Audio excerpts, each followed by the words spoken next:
Pastor, você falou muito aí de algumas coisas. Você falou bastante de família, revitalização de igreja, discipulado, né? Da importância de ter pessoas falando na sua vida, mentores, né? Tem que ter, pelo que eu escutei um pouquinho de você aí, o quanto isso fez diferença, né? Para o pessoal que está escutando a gente aqui, esse processo de revitalização de igreja, o que a gente está falando? Do que a gente está falando, né? Como que ele geralmente acontece contigo, tal, dos lugares que você passou? Né? Porque assim, eu já conversei bastante contigo, eu sei, né? Mas eu acho tão importante a gente compartilhar isso, porque eu vejo hoje, né? Talvez no meu contexto que é muito pequeno, muitas pessoas desistindo da igreja. Sim. Né? Mas é tão importante a gente entender que, como qualquer outra organização, né? Apesar de Cristo ser o cabeça, a igreja ela também é formada com o corpo, que são pessoas, né? E esse processo de revitalização de igreja fala muito de você ir lá e restaurar uma igreja que passou por um problema grande. Então, o que é, como funciona, se você puder, claro, compartilhar assim, alguns casos sem citar, lugares, nomes assim que possam nos inspirar a não desistir, né, de olhar para o corpo de Cristo, para a igreja e continuar lutando pela igreja. Eu acho que é importante isso também, sabe? Legal. Falando sobre revitalização de igreja, um dos conceitos, acho que a gente precisa ajudar os pastores é assim: saia da visão das mega igrejas, nada contra, pelo contrário. Mas assim, esse conceito de sucesso é uma das grandes batalhas que o pastor via assim: eu vou desistir porque eu não consigo fazer o que eu vejo outros, né, que tá na mídia e tal. Ainda mais nesse período, né, que assim, a gente é bombardeado, né? E das igrejas que estão fazendo redes sociais, é aquilo que você falou, nada contra.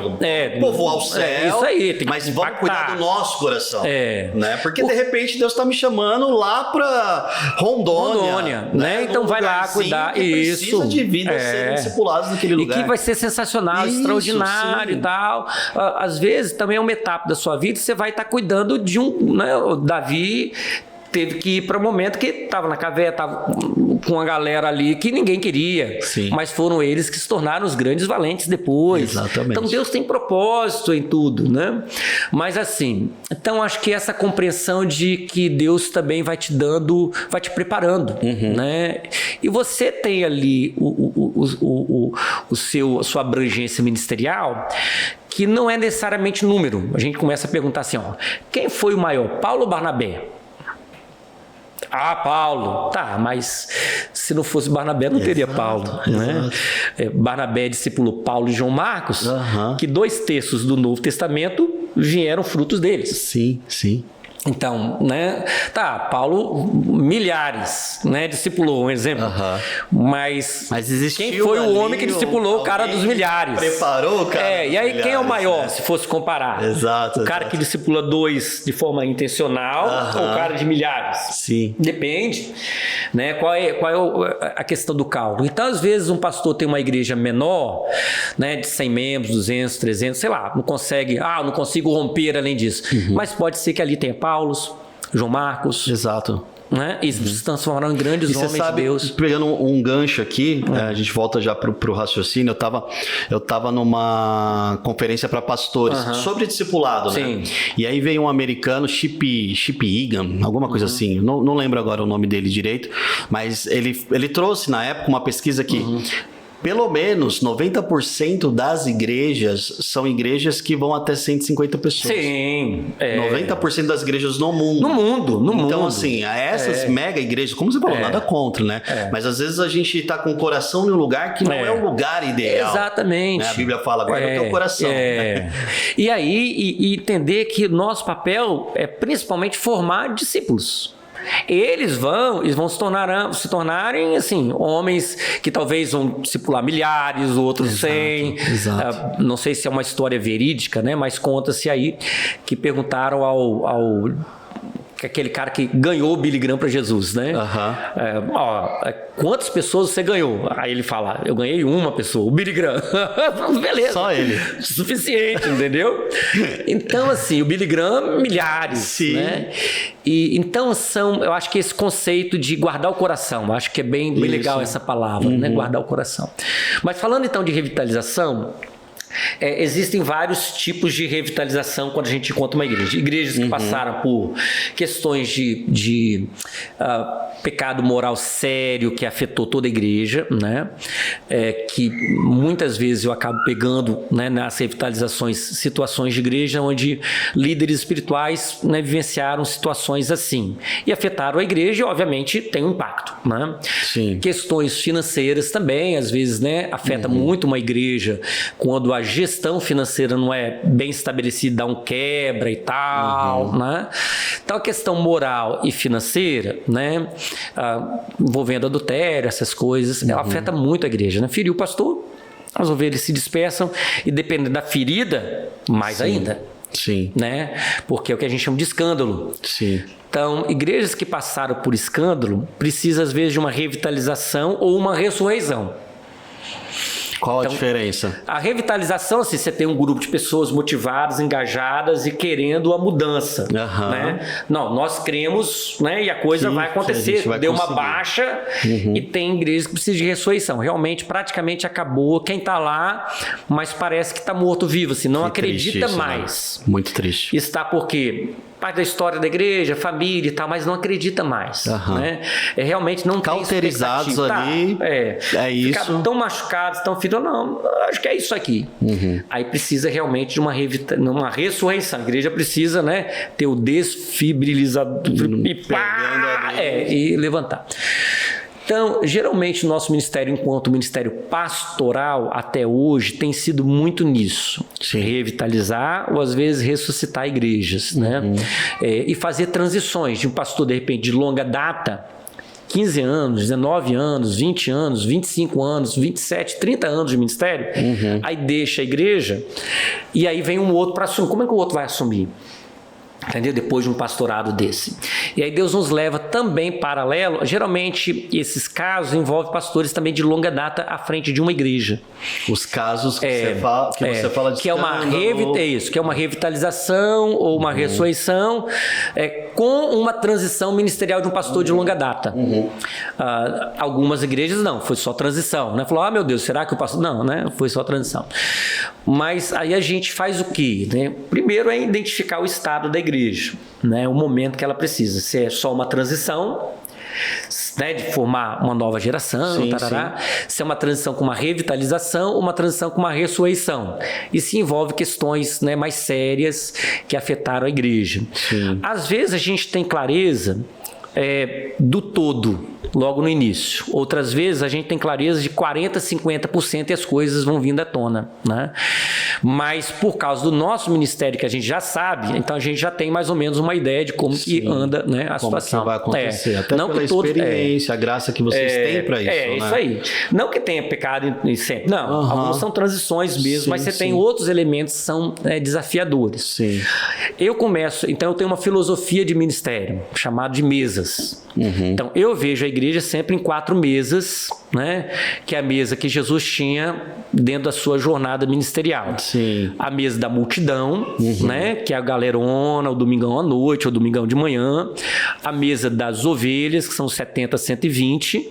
A mesa dos discípulos, que são os 12. E a mesa aí dos sucessores, dos futuros São Pedro, Tiago, João, dos líderes pastorais, dos futuros pastores.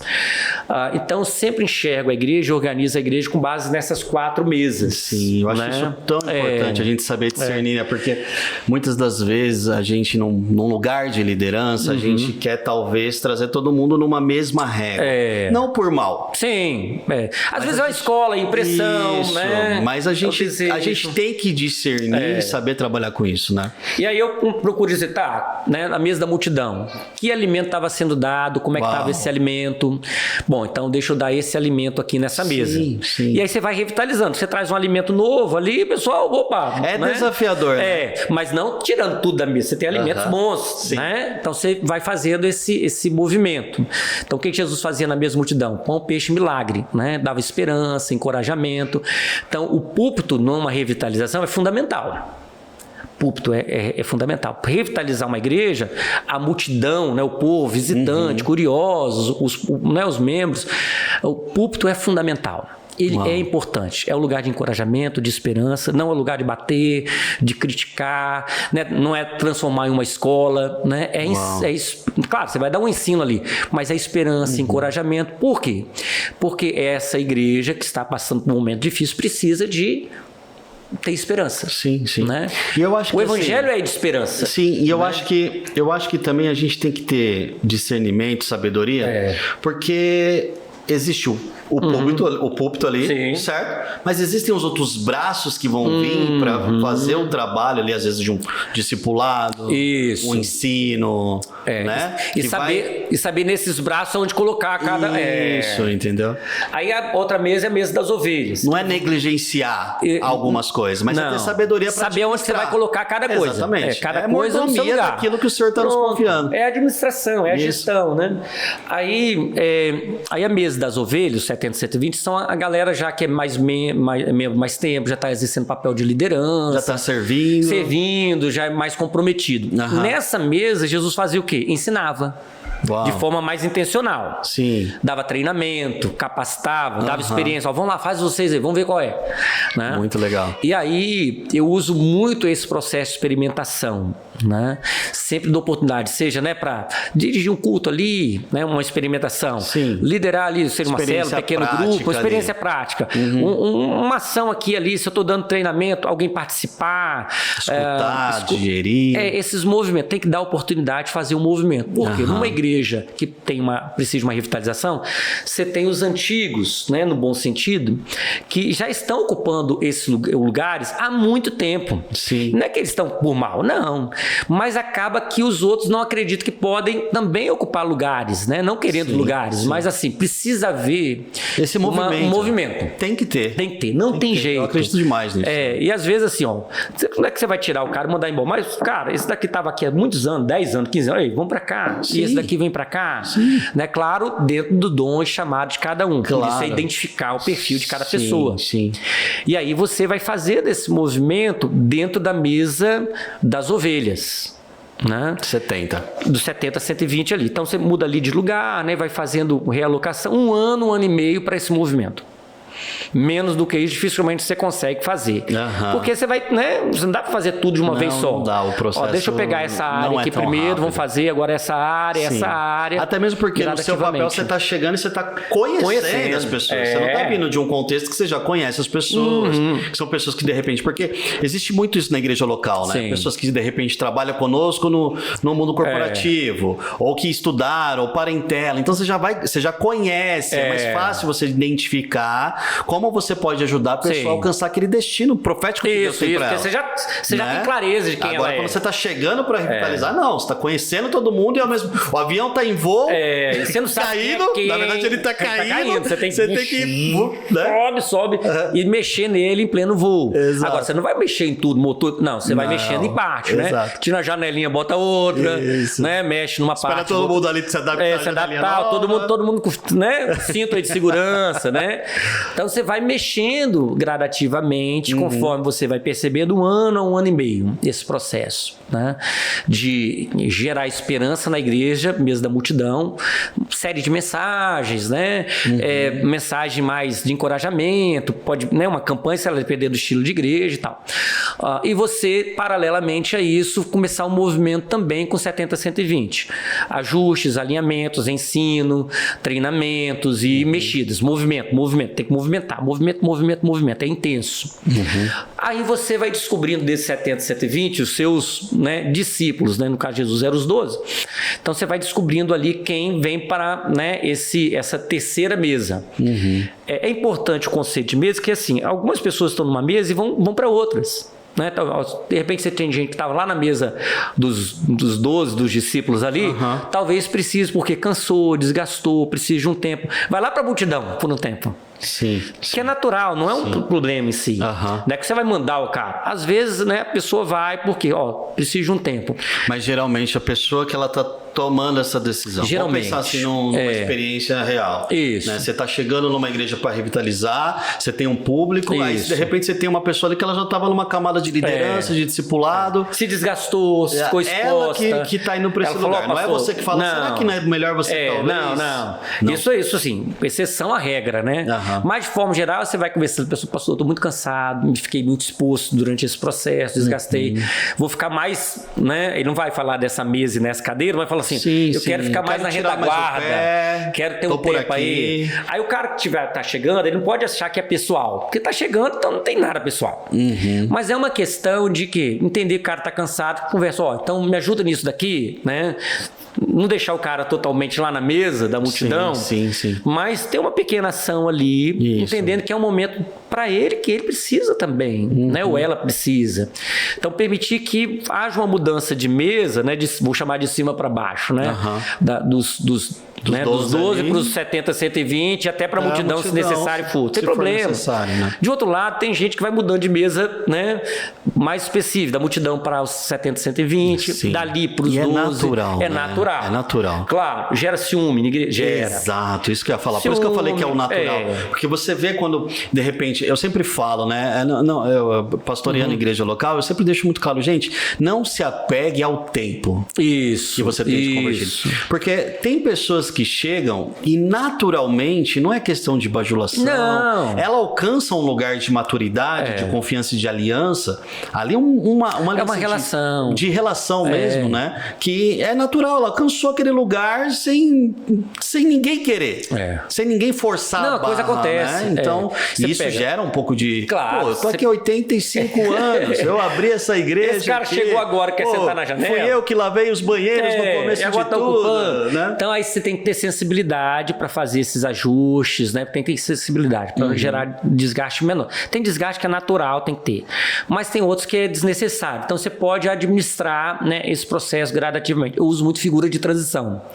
Antes dessa pessoa que está, né, Deus está levantando e fazendo crescer, ocupar uma posição ou não, eu sempre tenho uma ou duas pessoas de figura de transição. O que é uma figura de transição? São meio que coringa. Ocupa esse lugar agora para fazer a transição durante 3, 6 meses. Para essa pessoa que está chegando não entrar logo direto, porque senão vai, né, ter efeito colateral ali, resistência. Aí você perde um grande líder por uma ausência de uma figura de transição. Muito bom isso. Lá na igreja agora que a gente está pastoreando, tem um co-pastor que é uma figura de transição, né? E tem uma irmã também que é evangelista, que é uma figura de transição. São sensacionais. Então eles assumem lugar, organiza ali e tal, e a gente já tem visto. Papo reto, preciso de você aqui durante esse tempo, mais ou menos, beleza. Aí já tem a visão, né? Porque aí já vai ganhando visão de formar novos líderes. Porque igreja é isso, formar novos líderes. Novos discípulos, discipuladores, líderes o tempo todo. Aí você tem que ter essas pessoas que têm essa visão e entram nesse espaço com esse objetivo. A gente já tem o futuro líder daquele espaço, vamos chamar assim. Só que não pode entrar agora. Queima largada. Queima largada, entendeu? Ser um Barnabé. Então, o pastor tem que ter Barnabés para trazer o Paulo, entendeu? Se Paulo entra ali, a pancada era grande. Barnabé teve que ser uma figura de transição para os Paulos e depois para o João Marcos. Então, na igreja local, você tem que ter Barnabés para esse processo de mudar a gente da mesa. E o legal de mesa para outra. O legal que o Barnabé, ele não está preocupado em ser o Paulo. Isso é demais. Ele tá ele tá assim, não, eu sendo entendi Barnabé. Quem eu sou em Deus. Ele é suficiente para mim, então eu vou fazer esse papel para que Paulo voe. E o evangelho seja expandido. E fica feliz com isso, entendeu? Isso é demais, né? Então, encontrar Barnabés numa revitalização, a gente quer encontrar os Paulos, os Pedros. Encontre Barnabés. Eles são fundamentais. Porque quem vai ajudar você justamente nos movimentos das mesas, né?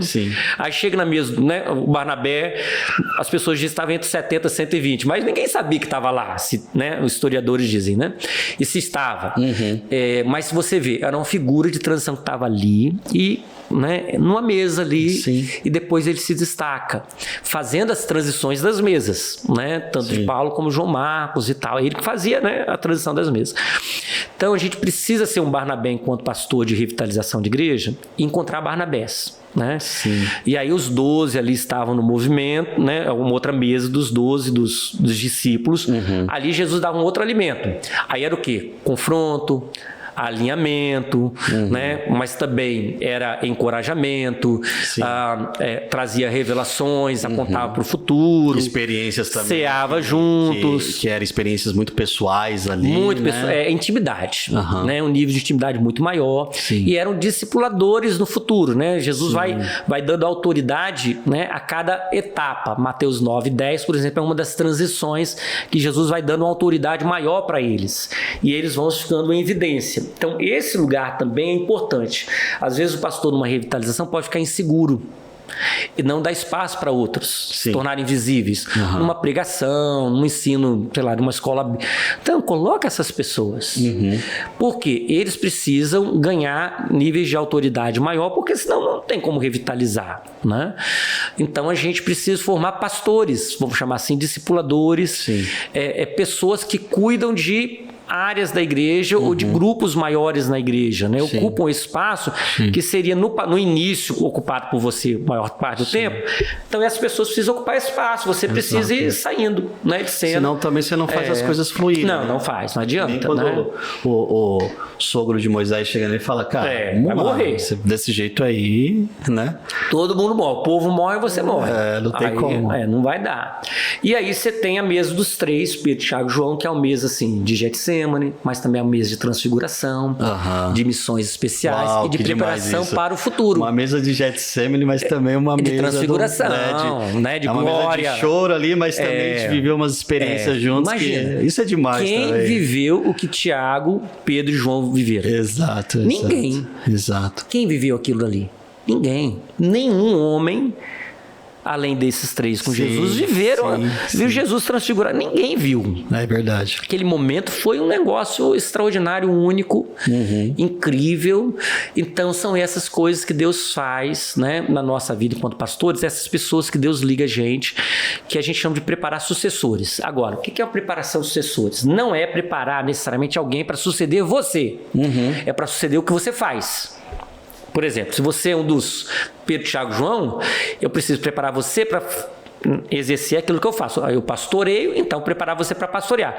Se vai ser no meu lugar ou não, são outros 500. Sim. Entendeu? Sim. Mas eu estou preparando sucessor, não necessariamente o meu sucessor para aquele local. É esse o grande engano dos pastores. Sim. No bom sentido. Por isso que às vezes ele prepara o sucessor para ele, né, para assumir o lugar dele. Sim. Mas assim, às vezes Deus não tem esse plano. Ele fala assim, prepara ele para ser um pastor também. Sim. Mas não necessariamente para ser um pastor em seu lugar.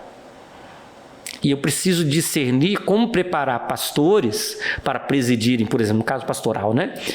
Presidir uma igreja, não necessariamente para presidir o meu lugar. Pode ser que sim, pode ser que não. Aí, dependendo, né, da estrutura da igreja, o governo da igreja, é a igreja que decide, é quem que decide. Aí são outros 500. Mas muitos pastores erram porque prepararam um pastor de fato. Mas prepararam na cabeça dele, não, então vai, né, assumir o meu lugar. Mas às vezes Deus não quer isso. Ele quer que assuma outra igreja. Um outro ministério, não tem problema, ligado a eles, não, aí são outros 500.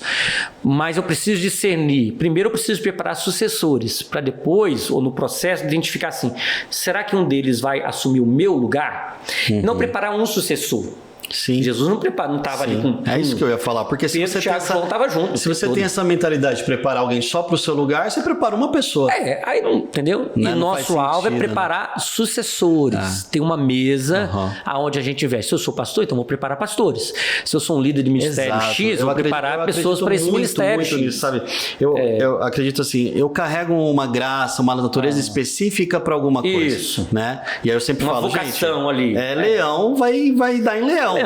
Né? Macaco vai dar em macaco. Pronto. Peixe vai dar em peixe. É isso aí. O que eu carrego, né? E aí eu preciso formar. Isso. Discipulado é vida na vida e, às vezes, vocação na vocação. Muito bom. Todo processo discipulado é vida na vida. Quem eu estou discipulando, estou transferindo vida. Né? Mas também, para alguns, é vocação na vocação. Sim. Então, Elias, de certa forma, era, né, alguém que estava discipulando uma galera. Mas quem ele preparou vocacionalmente de forma muito específica é Eliseu. Né? Moisés, a mesma coisa. Verdade. Ali. Então, eu preciso discernir as pessoas que eu carrego uma graça. para quem que eu vou transferir? Para os quens, né? Agora, essa pessoa não tem a responsabilidade de assumir o meu lugar. São coisas distintas. Pode ser que sim, pode ser que não. Eu transfiro a graça e não a posição. E eu tenho que entender também nesse processo de preparar, né, de discipular, que nem todos vão ter ali aquela especialidade vocacional que eu tenho. Isso. Entendeu? Exatamente. Porque senão fica parecendo, fica parecendo um monte de Marcelinho. Saul querendo colocar lá a armadura em Davi. Ele falou, não é assim que eu guerreio, amigo. Não é assim que eu faço, não é assim que eu funciono. Exatamente. Né? E aí eu posso atrapalhar aquilo que Deus quer fazer. E aí você tem essa ideia, né? Que a ideia, ela é boa. Que é o quê? Eu preciso preparar alguém que vai dar seguimento ao meu ministério, que não vai, tipo assim, não vai mudar nada que eu fiz durante anos. Mas cara, isso não acontece. Não é isso. Não é, porque as coisas mudam. O evangelho não muda. Exatamente. Mas as gerações mudam, a forma de comunicar muda. Aí, veja bem, aí eu falo assim, cara, mas assim, se acabou o seu tempo, né, vamos chamar assim em algum momento, para entrar um tempo de uma outra pessoa, por que essa pessoa seria igual a você? Então, não deveria ter acabado seu tempo. Exato. Mas vai mudar o que eu investi durante anos fazendo. Cara, faz parte do processo. Porque assim como Deus te deu uma visão durante a sua gestão, Deus vai dar uma visão para a gestão do outro. Exato. E eu preciso respeitar a visão que Deus dá ao outro. Agora, essa visão que Deus vai dar para o outro, obviamente não é totalmente distinta, porque ele carrega DNA. Carrega o DNA. Não tem como. Agora, a forma vai ser distinta. Sim. E você precisa. Aí os pastores entram em crise também, depois de uma sucessão pastoral, uma revitalização, porque outra pessoa mudou. Mas é óbvio que vai mudar algumas coisas. Sim. Porque é necessário. É uma outra estação, outro tempo. Mas você sabe que é difícil isso, mas isso também é você ter um coração de discípulo. Exatamente. Porque, sabe, nesse processo todo que a gente viveu junto de consultoria, né? Com discípulo, visionário e tal, a gente aprendeu muito sobre a questão da morte do eu. Isso. Do orgulho, né? Desse lugar que não é um lugar de morte física, mas é um lugar que você entende que os seus direitos dentro do reino... isso aí. Né? Não faz mais sentido você reivindicar algumas coisas que tem que apontar para Jesus e não para você. Entendeu? Então, quando eu estou construindo um ministério, eu não estou construindo um império pessoal. Para mim, né? Meu império, né? Igreja DNA Marcelo. Não tem o selo de qualidade Rafael Mota. Pronto, é isso aí. Entendeu? Não é isso, cara. Eu sou privilegiado de ter feito parte de um pedaço da história. Isso. Eu sempre falo isso para as pessoas, sabe? O meu sonho é que eu contribua com a história que Deus tem para a Igreja Filhos de Sião. Sim. Mas a história não acaba em mim. Exatamente. Entendeu? Eu sou só parte dessa história. E tem um DNA que vai carregar. Isso, e vai passando de geração para geração. Agora a forma, o processo vai mudando. Métodos, tudo muda. Eu falo para os caras que a gente transiciona. Eu falo, Zé, macho, velho. Seguinte, é com você. Não, claro, né? A relação comigo, né, fica a seu critério continuar e continua, graças a Deus. Mas a prática ministerial, assim, se você quiser mudar alguma coisa que eu criei, né, que foi uau, cara, pode mudar. É o seu tempo, não é o meu. Sim. Não importa o quanto que eu fiz, você estou te dando autonomia para mudar o que for necessário. Exato. Obviamente, né? Dentro do governo lá tem equipe e tal. Dentro mas assim, daquilo que não foge fique preocupado em me desonrar porque mudou alguma coisa. Não, cara. Não tem nada disso. E eu acho que a gente nesse lugar tem que se alegrar. E apoiar. Cara, vai lá, inventa, torcer cria, pra dar certo, né? Porque às vezes ali o pastor tá transicionando e tá, não, tá bom, faz, tal, mas tá ali por trás, tipo, não vai dar certo. O cara tá crescendo muito, melhor do que eu, entendeu? Os caras, entendeu? Então, assim, cara, e eu pego assim, igreja, não tem arrasada, mas eu venho, né, basicamente reformar o terreno e plantar algumas sementes. Para o cara que vem depois de mim começar a colher e plantar novos, entendeu? Então eu tenho que ter a humildade de entender, cara, meu tempo foi para isso, para, né, fazer o ajuste do terreno, plantar. Você vê algumas colheitas ali, mas a colheita maior virá depois de mim com outra pessoa. E eu preciso então me alegrar com isso. Nossa, puxa, o cara tem mais colheita que eu. Mas o meu ministério até aqui tem sido esse no pastoreio. Exato. Então eu tenho que ser quem eu sou e fazer exatamente esse esse papel. Porque senão assim, não, eu quero a colheita para mim. Não, macho. Não é assim. Não. Cada um tem o seu ministério. Então, basicamente, as 4 mesas, numa transição, revitalização, 4 mesas. Vai ter fluxo nas 4 mesas. Sim. E você precisa de figuras de transição nessas 4 mesas ministeriais. Sim. Além disso, eu oriento os pastores assim, existe a mesa dos cambistas e dos fariseus. Como que é essa daí? Discerne. Mesmo cambistas são a galera da manipulação, da negociação e tal. Aí nesses você desce chicote. Tem que confrontar. Porque o pastor às vezes fica com receio numa transição de confrontar. Vai confrontar publicamente, mas tem que chamar individualmente e confrontar. Macho, aqui o caminho é esse daqui, o que tu tal. Assim. Funciona assim. E não é para ele gostar de você ou não. Sim. Você tem uma missão, você tem que botar o chapéu ali nesse momento de presídio, de líder, de presidente, aquele que preside com zelo, né? Romanos 12. Quem preside com zelo. Sim. Eu não posso colocar a perder toda um contexto, um propósito por causa de um ego de uma ou duas pessoas ali que conversar, que o que eles queriam que eu passasse a mão na cabeça e continue. Macho, vai ser assim, esse ano tá. Eu acredito mas muito você nisso que também. manda.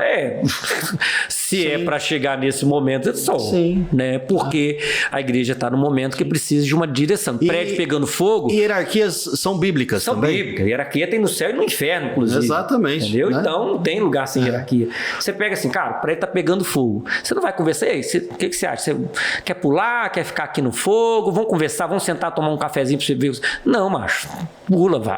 Pula aí, porque tá pegando fogo, vai queimar todo mundo, tem a galera lá embaixo, mas tem que pular. Então, assim, os cambistas têm que confrontar e os fariseus também. O cambista confronta de forma clara, objetiva, sem preocupação e deixa o pau quebrar. Sim. Vai ter efeito colateral, não tem jeito de não tem como não.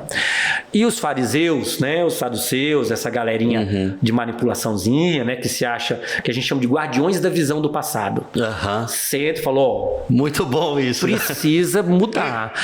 Você vai apontando, nós vamos fazer isso, né, preciso você aqui e ali, mas preciso com esse coração. Exato. Mas as nossas leis antigas, né? Às vezes eu falo assim, nós estamos em intervenção. Durante um ano e meio, né?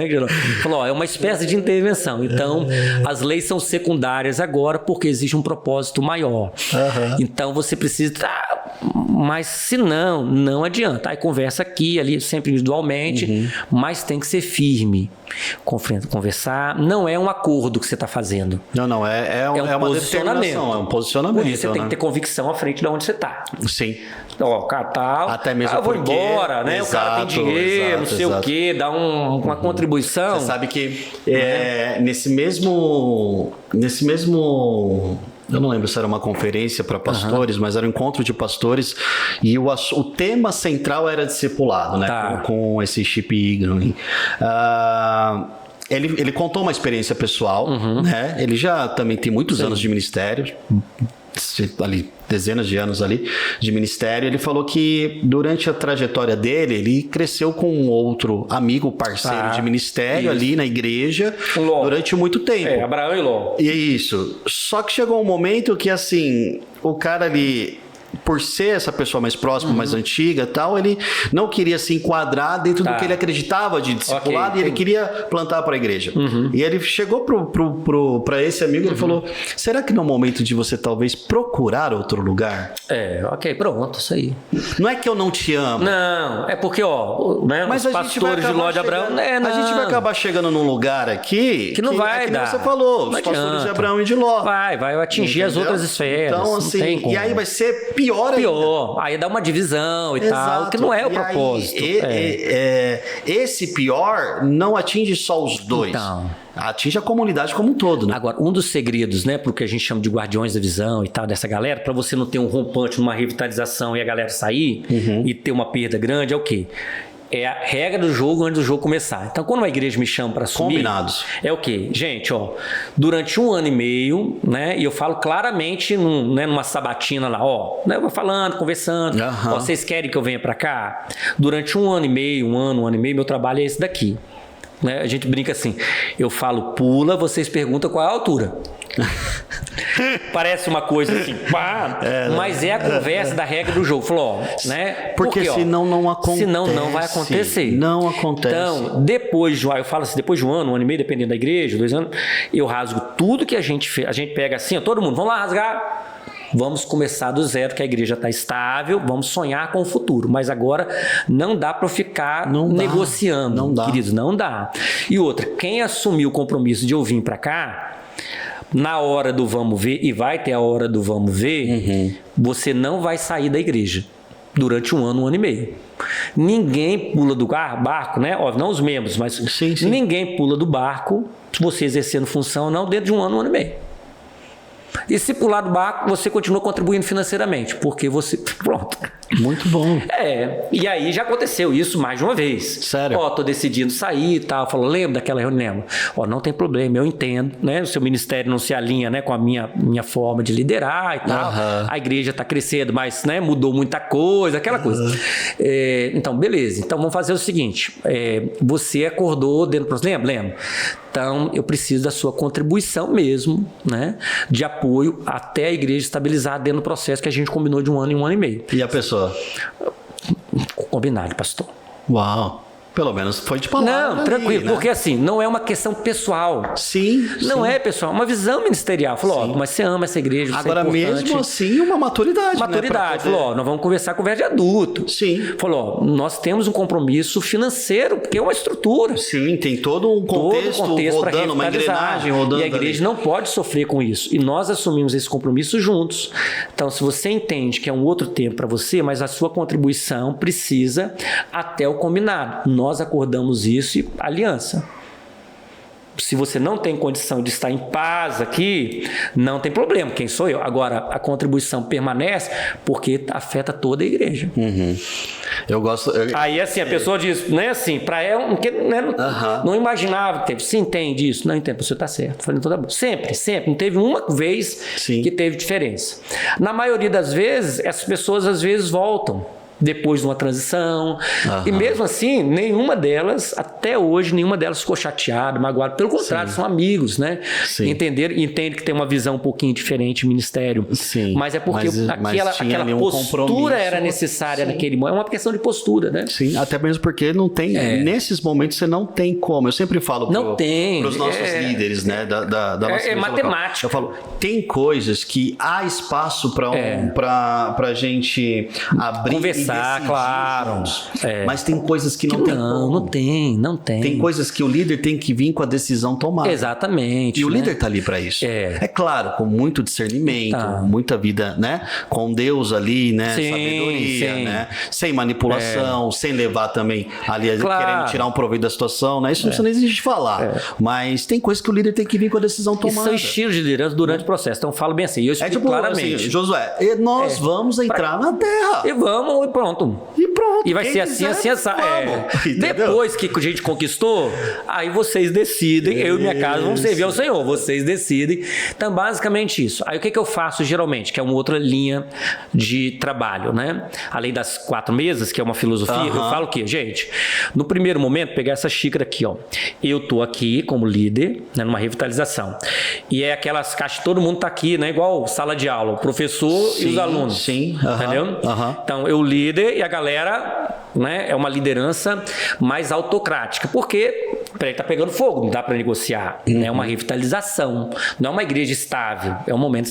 Então aqui eu dito, vamos chamar assim, as diretrizes e todo mundo ouve e segue. Aquilo, né? Pula, só pergunta qual altura.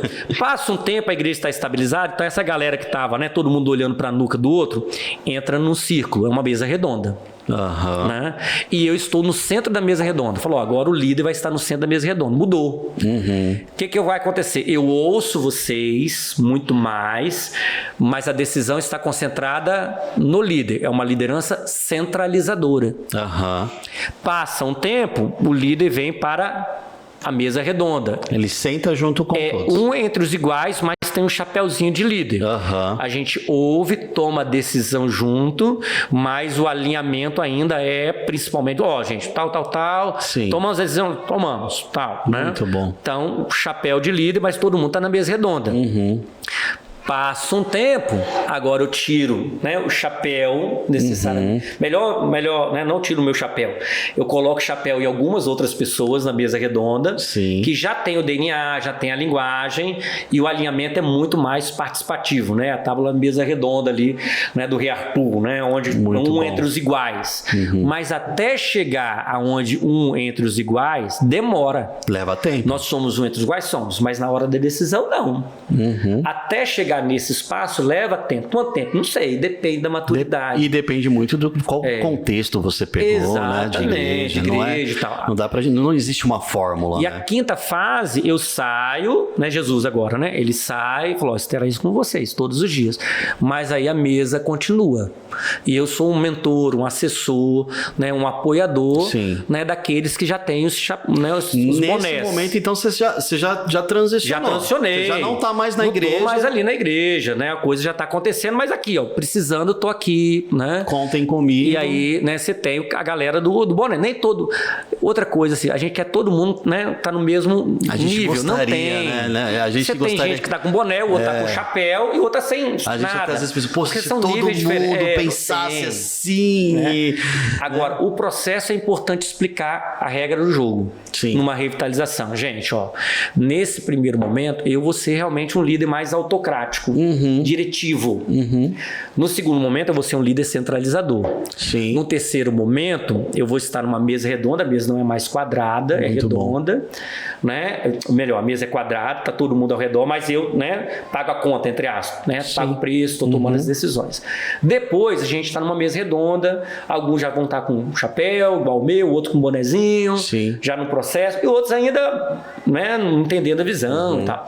Faz parte do processo. E a última fase, então Jesus agora está, né, como Jesus está fora, estou com vocês aí, a transição acontece. Muito bom. Essa é uma outra linha, né, principalmente antes da transição começar.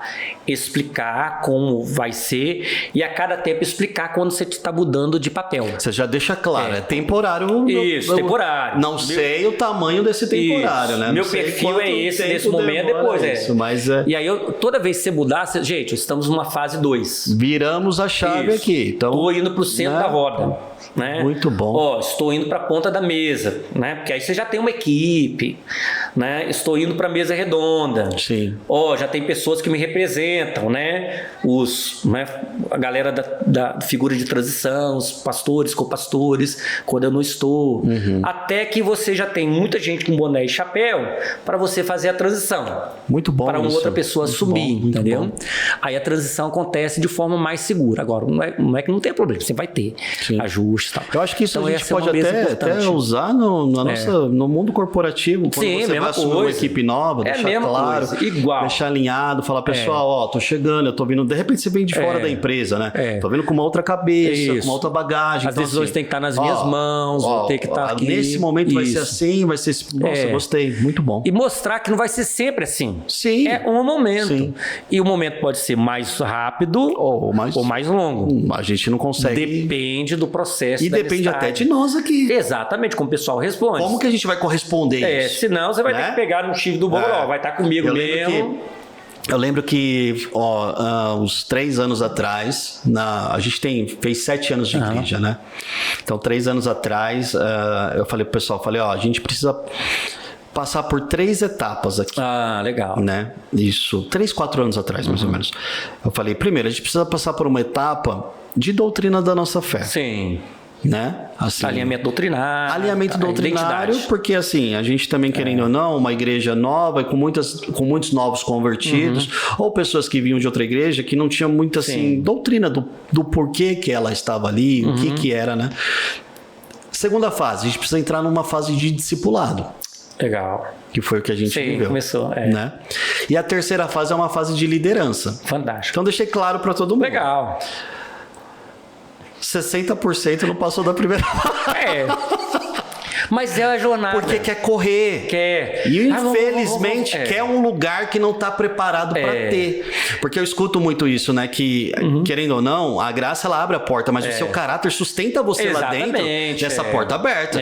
Entendeu? Então, assim, se você não está preparado no seu caráter para um lugar que você ainda não chegou no tempo de estar nele, vai dar problema. Vai dar problema. A pessoa certa no lugar certo, na hora errada, dá problema. Fantástico, que a pessoa certa tem que ir no lugar certo na hora certa. Na hora certa, né? Entendeu? Com a motivação correta. Com a motivação. Agora, o quanto nós vamos ser humildes de coração para esperar esse preparo, né? Por isso que um dos critérios de Jesus para a escolha de ser ensinável. Coração ensinável. Senão... Então, assim, a mesa dos saduceus, fariseus e a mesa, né, da galera que vende, né, no templo, né, da galera da manipulação, você vence antes do jogo começar. Regras do jogo. Vai ser assim, assim, assim. Porque depois você pode dizer assim, foi combinado.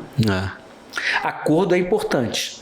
E a Natália, minha esposa, ela fala um negócio que né, o óbvio precisa ser dito.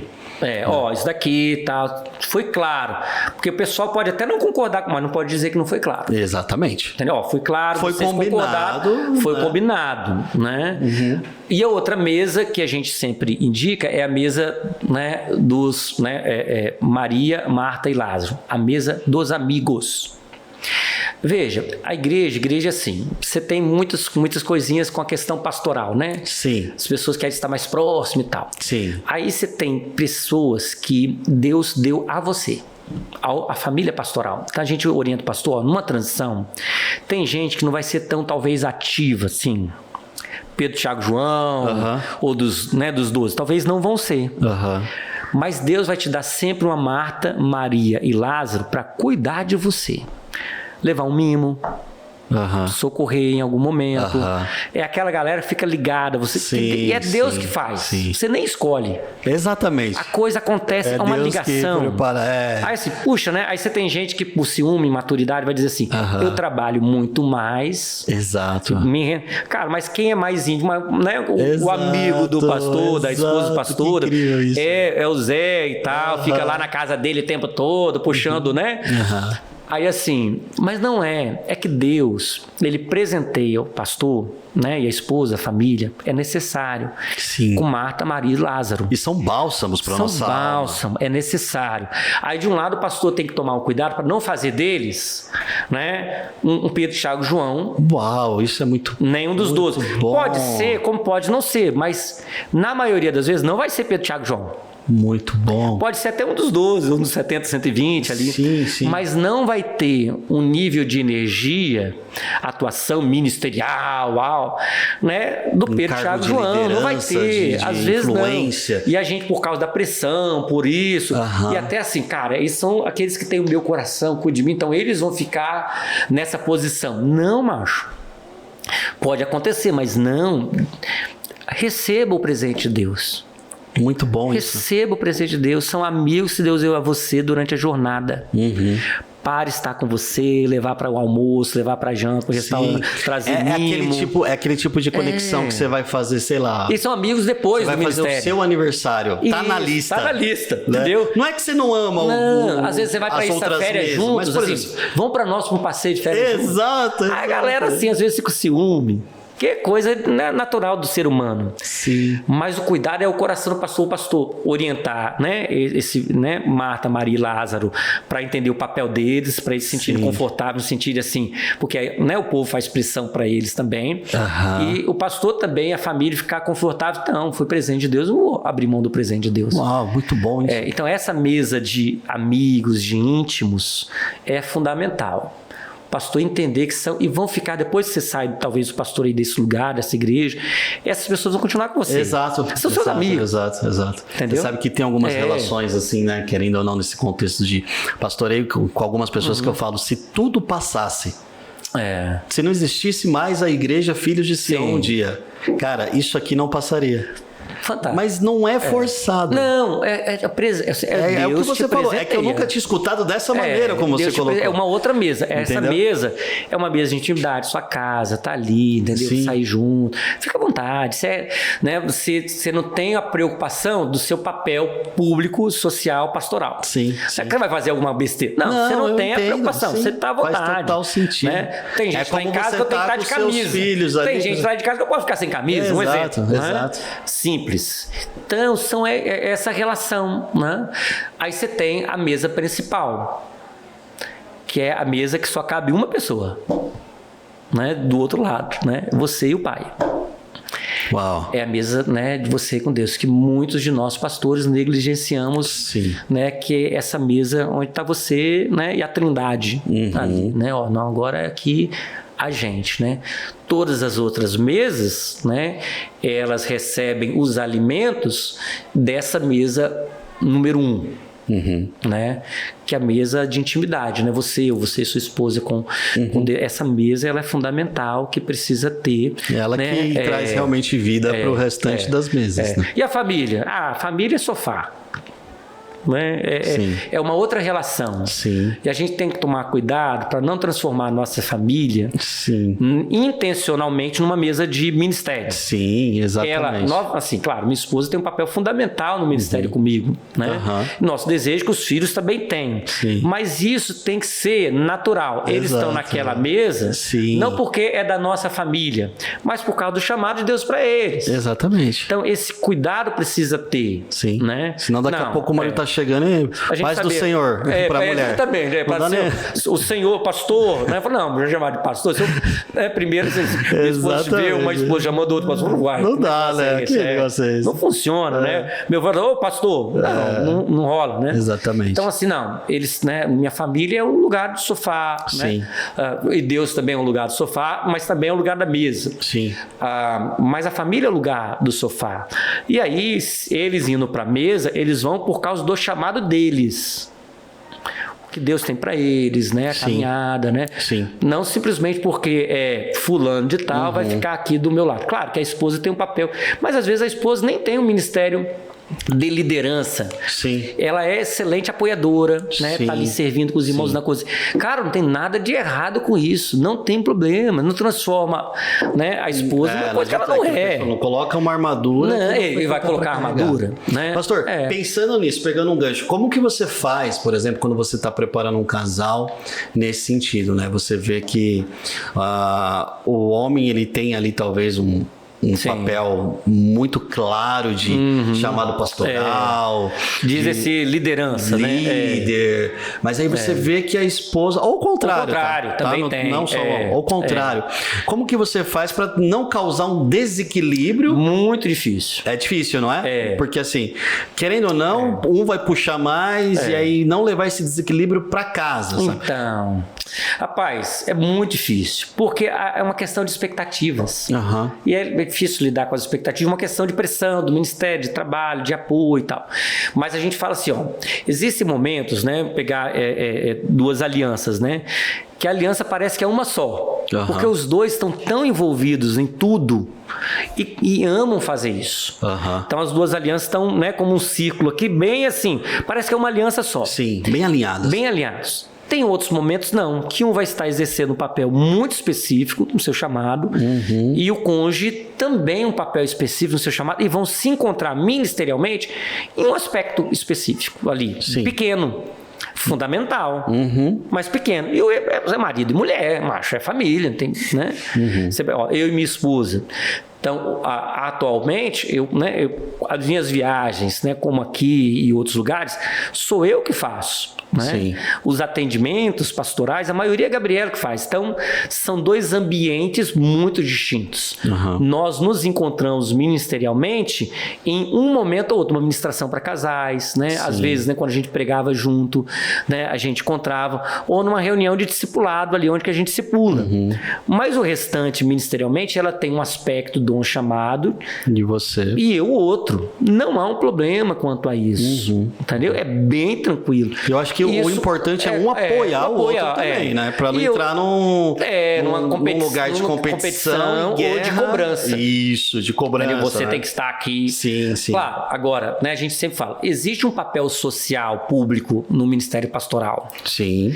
E aí é onde que, na realidade, muitas vezes tem uma dificuldade. Por quê? Né? As pessoas querem que o pastor e a esposa, né, estejam em todos os lugares juntos. Então, é estabelecer, né, limites para a igreja. Não, nós, né, quem é o pastor aqui sou eu que tenho que estar aqui. Sim. Né? Minha esposa é minha esposa, assim como outras pessoas podem estar aqui ou não. Minha esposa também pode estar ou não. Sim. Existem, obviamente, momentos, né, um casamento, né, onde que a esposa precisa... Quando a esposa não tem um papel ministerial tão atuante publicamente. Às vezes é mais de apoio, de bastidor. Então, ela tem o ritmo dela, a vida dela, né, em caso de alguns casamentos. Então, a questão às vezes também conflita muito a questão do papel social e o lugar onde que tem que estar. Sim. O pastor tem que estar em todos os cultos e a esposa também. Será? Por quê? Eu acho que esse lugar de obrigação, você entendeu? assim... não é legal. Na verdade, assim, esse lugar de cobrança em qualquer relacionamento que seja é muito maçante. Muito complicado. Um relacionamento muito, assim, abusivo, eu acho, entendeu? Aí a religiosidade começa a entrar, fica você complicado. tem que... Não, pera lá, não é assim. Hoje eu não tô bem, vou ficar beleza. Exato. Né? Hoje a gente, os dois, tem que sacrificar para estar por causa de um momento específico. Já pensou se, por exemplo, no outro contexto, né, o pastor falasse assim, a ovelha tem que estar todo encontro não presencial. Tem condição. Exatamente, né? não Então... vai funcionar. E aí, às vezes, também assim, um pastor numa revitalização. Você tem uma revitalização, você não assumiu a igreja do zero. Ela teve um pastor anterior e uma família pastoral anterior. Aí é onde que né, como diz a porca torce o rabo. Né? É o quê? O modelo referencial é o pastorado, a família anterior, para bem ou para mal. Entendi. Então entra uma outra família pastoral, querendo ou não. Então, naturalmente, eles vão comparar. Não tem como não comparar. Não tem como. Então, o mais importante é o pastor numa revitalização falar, você está assumindo uma igreja, uma revitalização, uma transição, falar, gente, não tem problema comparar. Nós funcionamos assim, nós entendemos assim, tarará. Por quê? Porque minha esposa é muito atuante, né? Então, se a gente vai para uma igreja que a esposa era mais bastidor, ajudava aqui e ali, então finalmente temos uma pastora, você entendeu? Entendi. Não, gente, nós temos um ministério assim, e o outro tem um ministério assado, e o outro que virá depois tem um ministério frito, tá beleza. É isso aí. Então, não, né, gerem cobranças. Sim. Comparações, não adianta eu falar que vocês vão comparar. Então, não adianta eu falar. Mas então eu esclareço as coisas, né, óbvias. Por quê? Quer comparar, irmão? Vocês vão comparar mesmo querendo ou não. Mas não exerçam cobranças, né, nem expectativas, além, né, do que a gente está estabelecendo aqui. Sim, muito bom. Porque a conversa é da regra do jogo. Sim, o combinado. Claro, tô falando de uma transição, de uma revitalização, de assumir a igreja, de estar no momento que já teve uma história. Sim. Então tem que falar algumas coisas, né? Beleza? Com amor, com cuidado, funciona carinho, assim. Brincando, rindo, né? Contando história, né? A forma é importante. Você sabe que eu conheço um pastor que ele falou, né? Que hoje a igreja tem mais de 20 e poucos anos, e ele falou que desses 20 e poucos anos existiram alguns períodos específicos, né? Sim. É um período que a igreja começou numa garagem, né? Crescendo e tal. E chegou um momento que no processo dele de novos membros, ele precisava falar, gente, entendam que eu sou o pastor responsável pela igreja, é impossível estar no aniversário de todo mundo. Exatamente. No processo de integração da igreja, sabe? Então a pessoa entrava para ser membro já sabendo disso. Eu posso até convidar, mas eu não posso cobrar que ele esteja. Que esteja, exatamente. Entendeu? Então, assim, às vezes você tem movimentos assim, cadê a pastora, né? O pessoal chama Gabriela pastora. Tá num outro lugar que eu tô aqui, né? Quando a gente tá em ações diferentes. Falou, não, tá em casa, quem tem que vir... Não, nem eu, nem ela, vai o outro pastor. Aí a gente tem equipe, né? Sim. Então, aí, puxa, né? Foi no aniversário de fulano. Não, gente, às vezes vai ser possível. Se eu tô com a agenda livre, eu posso ir, eu vou. Se eu não posso ir, eu não vou. E tá tudo bem. Tem que ser claro nisso, né? Sim. Eu acho que o que mais desafia, assim, quando é assim, o coração do pastor sente, assim, quando é um aniversário de 15 anos, um exemplo, né? Quando é uma formatura, ele não pode ir. Um casamento ele não pode ir, ou quando é um velório ele não pode estar. Isso é um desafio pastoral. São datas muito marcantes. Porque às vezes está viajando, está de férias em algum lugar e você não pode estar. Então, esse cuidado precisa ter para, não podendo estar, poder conversar com a pessoa, explicar e tal, enfim. Tem que ter esse cuidado. Não dizer assim, ó, não pude. Aí, né? Aí esses momentos tem que ter. Mas tendo essa liberdade de dizer, ó, gente, que eu posso, eu não posso. Né? Eu também acredito muito também que não é tudo, né? Pra gente não ir pro extremo, mas essa prestação de contas é importante. Com respeito, né? Ela é importante. Ela gera uma cultura até de discipulado. De prestação de contas. Não no sentido que eu sou obrigado a te prestar contas, mas eu entendo que era uma data muito importante para sua família. Eu reconheço isso. E não aconteceu por isso. Né? Ó, né, se puder, né, me perdoa. Se couber, perdão, porque às vezes não é perdão. Ó, é uma explicação mesmo, não é um perdão. Você não errou ali. Exato. Falou, então quero que você entenda e tal. Que não foi, né? No sentido de prejudicar, mas realmente não dava. Então são esses contextos assim, do Ministério, numa revitalização que você tem que estar ali. Mas eu acho que esses conceitos das mesas, né, é importante explicar os combinados antes do jogo começar. Desses níveis de como você vai fluir na liderança para todo mundo ficar muito ciente, né? Ô, pastor. E assim por diante. E aí você revitalizou, transicionou, beleza? Terminou ali teoricamente, você fica como um apoio e aí você passa para uma próxima etapa. Isso. Deixa eu te fazer uma pergunta. Não sei se você pode compartilhar. Qual que foi o pior cenário que você encontrou? Rapaz, numa igreja onde, né, o líder espiritual dessa igreja tinha se envolvido com muitas pessoas, mulheres, né? E durante anos, além de... Geralmente a questão moral caminha junto com a questão financeira. Né? O inverso não é uma verdade necessariamente, mas... Eu acho que o moral, financeiro, o poder ali é o que aguça o coração do ser humano. Uma liderança muito autoritária, né? E envolvendo também tomar decisões autoritárias financeiramente, né? Não é que roubava, mas assim... utilizava, além da prebenda, do salário, né? Tô precisando disso e tal. Era, vamos dizer, claro no que utilizou, mas além do que podia por causa do poder que ele tinha. Então, momentos desafiadores. Por quê? Quando você enfrenta um líder espiritual que envolveu com mulheres numa igreja, né, você tem gente que é o justiceiro. Sim. Vamos botar tudo para transparência, aquela cultura da transparência. Não, e os maridos e as famílias e tal, como é que é isso? Difícil, né? Entendeu? Complicado, hein? Você tem marido que é crente, marido que não é crente, você tem, entendeu? Você tem histórias onde o líder espiritual era um nível, né, tão forte que a pessoa, né, às vezes era uma nova convertida, era uma jovem, né, era toda uma situação que ele usou da sua autoridade para... Né? Ele usou da sua maneira. Então a outra pessoa, ela realmente era uma vítima. Você expõe uma pessoa dessa. E as famílias, e os casamentos, entendeu? E como que a mulher vai aparecer? Não pode. Então esses casos são muito difíceis. Você tem que tratar. A não ser que a pessoa ela queira ir para esse lugar e precisamos. Aí você vai apoiar. Aí tudo bem. Né? Mas assim, qual é o conceito? O ciclo do pecado é o ciclo da confissão. Pecado é público, confissão pública. Entendi. Né? Ou seja, todo mundo soube do caso do João com a Maria. Todo mundo soube, então já é público. Então a confissão, né, e a restauração, ela precisa ser pública. Não, né? Um ou dois sabem porque, né, um caso isolado aconteceu. Então esse um ou dois precisa acompanhar o processo da restauração e a confissão. Pecado público, confissão pública. Pecado num grupo de 5, confissão num grupo de 5. Pecado num grupo de 10, uma confissão no grupo... Porque o ciclo do pecado é o ciclo da restauração, né, da confissão e da restauração. Esse é o conceito básico numa revitalização que envolve pecado moral. Então, o ciclo do pecado é o ciclo da confissão e o ciclo da restauração. Com muito cuidado. Né? Por quê? Porque, né, uma coisa leva a outra, falas e conversa. E existem pessoas que exercem papéis de liderança na igreja que se envolveram no passado. E mesmo que já tenha passado, é necessário um processo disciplinar que não seja público. Porque é um conceito de fechar brechas espirituais, de confissão, de arrependimento. Então requer do pastor sentar com, né, a Dona Maria, a Dona Zezinha, se for o oposto, né? Mulher, homem, né? Que se envolveu com uma líder, falou, ó, cara, nós vamos passar por 2 meses, 3 meses. Ciclo do pecado é o ciclo da confissão. Sim. Então, às vezes, ninguém, né, sabe. Então, você não tem que estar de disciplina, avisar para todo mundo. Não. Sim. Não tem necessidade nenhuma disso.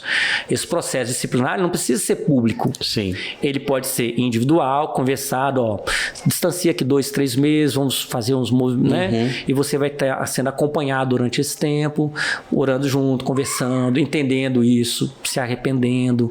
Ah, mas foi 10 anos atrás, 20 anos, não importa. Não importa. Você teve um processo de confissão, de arrependimento, mas não é só com Deus? Bom, depende, você era um papel de liderança e ainda é, né? O Zezinho não passou por um processo? Sim. Né, de disciplina. Sentido, sim. No caso dele foi público e a situação foi pública. No seu caso não foi público, mas você exercia um papel de liderança. Precisa passar pelo processo. Sim. Comigo, que sou pastor, né? Ou eu e mais, né, 2 pessoas acompanham, porque às vezes é uma mulher, então precisa ter, né, um acompanhamento de uma mulher. Isso é bem importante. Mas né? o alvo é a restauração, não é uma disciplina. Não, para você, e até para você não ter sombra. Sim. Porque isso vai te acompanhar o resto da vida. Porque né, você sempre vai achar que o outro, né, sabe de alguma coisa que aconteceu no passado e te julga por causa disso. E, né, então você, assim, se alguém chegar para você amanhã e falar, eu sei o que aconteceu, né, no verão passado. Mas eu já tratei disso. Exatamente. Tá aqui, ó, o contato do pastor Marcelo. Pode conversar com ele. Muito bom. Entendeu? Então, para a pessoa, uma libertação, uma restauração e o fluir dessa pessoa é muito maior. Então, é isso que a gente faz nesses processos. Pecado, né? Ciclo do pecado, ciclo da confissão, ciclo da restauração. E no caso de pessoas que se envolverem e exercem o papel de liderança, tem que haver algum processo disciplinar que não precisa ser público. É para restauração e para que não tenha mais sombra. Satanás e nem ninguém tenha do que acusar. Isso. Não, meu filho, já fechei isso daí há muito tempo. Exatamente, é um cuidado com a pessoa, um cuidado com a própria igreja, com o próprio contexto. Então, aí quando o processo está completo, pronto, aí você fez um processo não só de uma revitalização ministerial, administrativa, mas também espiritual da igreja. Dentro desse processo que você comentou, né, de restauração e tal, e pegando o contexto de liderança, você já passou por alguma situação de que a pessoa não quis até o final? Rapaz, já. Na maioria das vezes... E aí não tem muito o que fazer. Não tem muito o que fazer. E aí você... E assim, na realidade, o que acontece muitas vezes é que você sabe, né, dessa xícara aqui, entendeu? Aí você conversa com a pessoa, aí eu falo assim, geralmente assim, né, eu gosto de uma Coca-Cola, aí quem falou, eu sento com a pessoa, falo, vou tomar minha Coca-Cola, vou fazer a pergunta-chave aqui, ó. Meu ministério é mais ou menos assim, então as coisas vêm e tal. Fica muito mais fácil para eu restaurar e ajudar quando eu já sei disso da pessoa. Do que, de repente, surgir e eu ter que ter... Não é porque surgiu, boom. E aí, para você conseguir um processo de restauração, é muito mais complicado. Para você evitar escândalos, é muito mais complicado. Para você cuidar de alguém, é mais complicado. Da família. Sim. E, às vezes, acaba atingindo muita gente que tem nada a ver com isso. E é difícil reverter em alguns casos. Então, eu vou terminar de tomar minha Coca-Cola, minha água de coco, minha água agora. Aí, quando eu terminar, eu vou fazer uma pergunta assim para você. Tem alguma coisa que você gostaria de me contar? Aí, esse é o seu momento. Quando eu vou para essa conversa, eu já sei, óbvio. Você já sabe o que está ali. Só dessa xícara. Imaginando que tem outra xícara, entendeu? Sim. Aí eu vou, tomo... E termino, seja com um pastor, seja com um líder, né? Geralmente pastor, membros não, mas pastor. Aí terminei e falou, e aí? Tem alguma coisa? Tem alguma coisa para me contar? A maioria fala sim. Tem. Pô, pastor, porque, né, deixa uma pessoa prestar. Confessa ali. É para ele ter chegado, conversado, obviamente, né? Dificilmente. Alguém conversou alguma coisa? Não, falou, né? Explico claramente. Tem alguma coisa? Tem. Aí a pessoa geralmente fala, essa xícara. Mas geralmente tem o quê? A outra xícara que ela não me contou e que eu ainda não sei. Minha expectativa não é... Quando ela fala a xícara que eu já sei, legal, tá andando na transparência ali, beleza. Eu já sei que não escondeu nada. Sim. Do que eu sabia. Do que você sabia então, até beleza, ali. vamos mandar mais uma milha, tá beleza, vamos caminhar. Mas na 99%. Sério? Tem a segunda xícara. Talvez não é desse tamanho, é menor, né? Mas tem um poder maior que essa daqui, que é o que não foi contado, entendeu? Aham. Aí, e não, cara, é um mês, 60 dias vem. Não tem jeito. Aí eu vou lá, chamo, ó. Aí é nesse momento que alguns não vão até o fim. Nem é porque às vezes não querem. Numa situação, né, de questões morais, por exemplo, às vezes tem uma terceira pessoa envolvida que pode gerar consequências. Entendi. E, né, lá na situação de pecado que viveram, fizeram meio que uma aliança de sangue, não uma aliança de sangue em Jesus. Sim. Um outro tipo de aliança, assim, ó, nós não podemos contar porque pode perder família, tarará, 10 mil coisas, né? Então, às vezes a pessoa esconde porque talvez fez um acordo. Sim. Não é com Satanás, mas é com o pecado e com a pessoa. E tem receio, né, assim, de vir à tona não só a sua situação, porque a situação já veio das pessoas, já tá mas ali. do outro da outra, entendeu? Sim, entendi. E aí, às vezes, a pessoa fala, não quero mais seguir e tal, quero esquecer para outro lugar, sei lá o quê. E às vezes é uma fuga, mas às vezes por mais que seja difícil, né, algumas pessoas ouvirem, assim, às vezes essa pessoa assim, tá arrependida e tal, mas tá preocupada num problema que virá para uma outra família, a consequência do pecado. Outra pessoa ali. Né? E aí é difícil para administrar porque você vai ter que lidar com esse processo e a pessoa não vai falar, mesmo que se saiba, não vai, porque fez, sei lá, uma aliança de sangue como antigamente nas TVs, né? A gente vê, eu fiz uma aliança. Eu falei, não, cara, mas você fez uma aliança com Jesus antes, né? Você tem, né? E também a pessoa tem muito medo da coisa vir à tona, a pessoa não ser responsável pela aquela fala, né? Enfim. Mas aí, nesses casos, as pessoas às vezes saem de cena por N fatores. E às vezes nem é por uma questão de mau caráter. Ela pecou, errou, complicou a vida, né, vai tentar restaurar a vida dela, mas está tentando às vezes poupar a vida do outro. Entendeu? Para não gerar um escândalo. E aí o pastor tem que ter muita maturidade, sensibilidade, conseguir administrar todo esse processo, né, porque é um líder espiritual, né, sem defender a moral da igreja. Né, assim, você vai cuidar de famílias, de pessoas, né, zelar, né, as famílias têm filhos, né, você tem toda uma história. Tem todo um contexto ali, entendeu? né? É então, bem difícil, assim, né? E no contexto público de igreja, o pessoal quer, né, tragar tudo a tudo. Não, tem que cabe, esse não é o caminho de Jesus. Você não vê Jesus fazendo um negócio desse nunca. Esse processo dessa igreja, então, você conseguiu passar por ele. Sim. E aí, também tentar entender que nem tudo você vai ter isso, vai ter perdas. Sim. Tem perdas que você não consegue, crendo que Deus lá na frente, em sua graça, misericórdia, poder, vai resgatar e restaurar. Exato. E que você tem que estar feliz, mesmo que você não conseguiu, o outro conseguiu. Isso, glória a Deus, tá tudo glória bem, a Deus, né? é isso que importa, não exatamente. Tem problema. Muito né? bom. Então, é entender isso. Mas isso é com a maturidade, com o tempo, com a experiência, com a jornada, né? Muito bom. É isso aí. Muito bom. É muita coisa, hein? Bastante, hein? Papo bom, hein? E aí, vocês estão gostando? Compartilha aí com o pessoal. Manda aí para todo mundo que estiver ao seu redor, porque tem muita experiência, muita bagagem aqui, muita coisa legal que dá pra gente aprender. Eu tô numa escola particular aqui hoje, tenho certeza que você está sendo abençoado também, viu? Legal. Então, acho que assim, de forma geral, é mais ou menos essa jornada ministerial que a gente viveu, essas dicas aí que ajudam na revitalização. E aí você tem cada caso um caso, né? Momentos, fases da vida, de ministério, que aí de repente é um outro podcast. Outro. Mas eu queria que você desse duas pinceladas em dois assuntos. Vamos lá. Pra gente terminar. Você manda. Então, pastor, rapidamente, pincelando.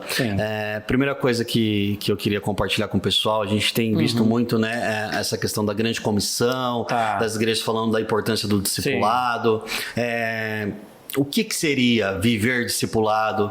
O que seria você ter esse estilo de vida? Como que a gente pode compartilhar um pouco para as pessoas que estão aí nos escutando, né? E de repente aprender um pouco mais aí com a sua experiência. Acho que uma das coisas, assim, importantes é esse conceito coloquial do discipulado que virou meio que jargão, mas eu acho que é por aí.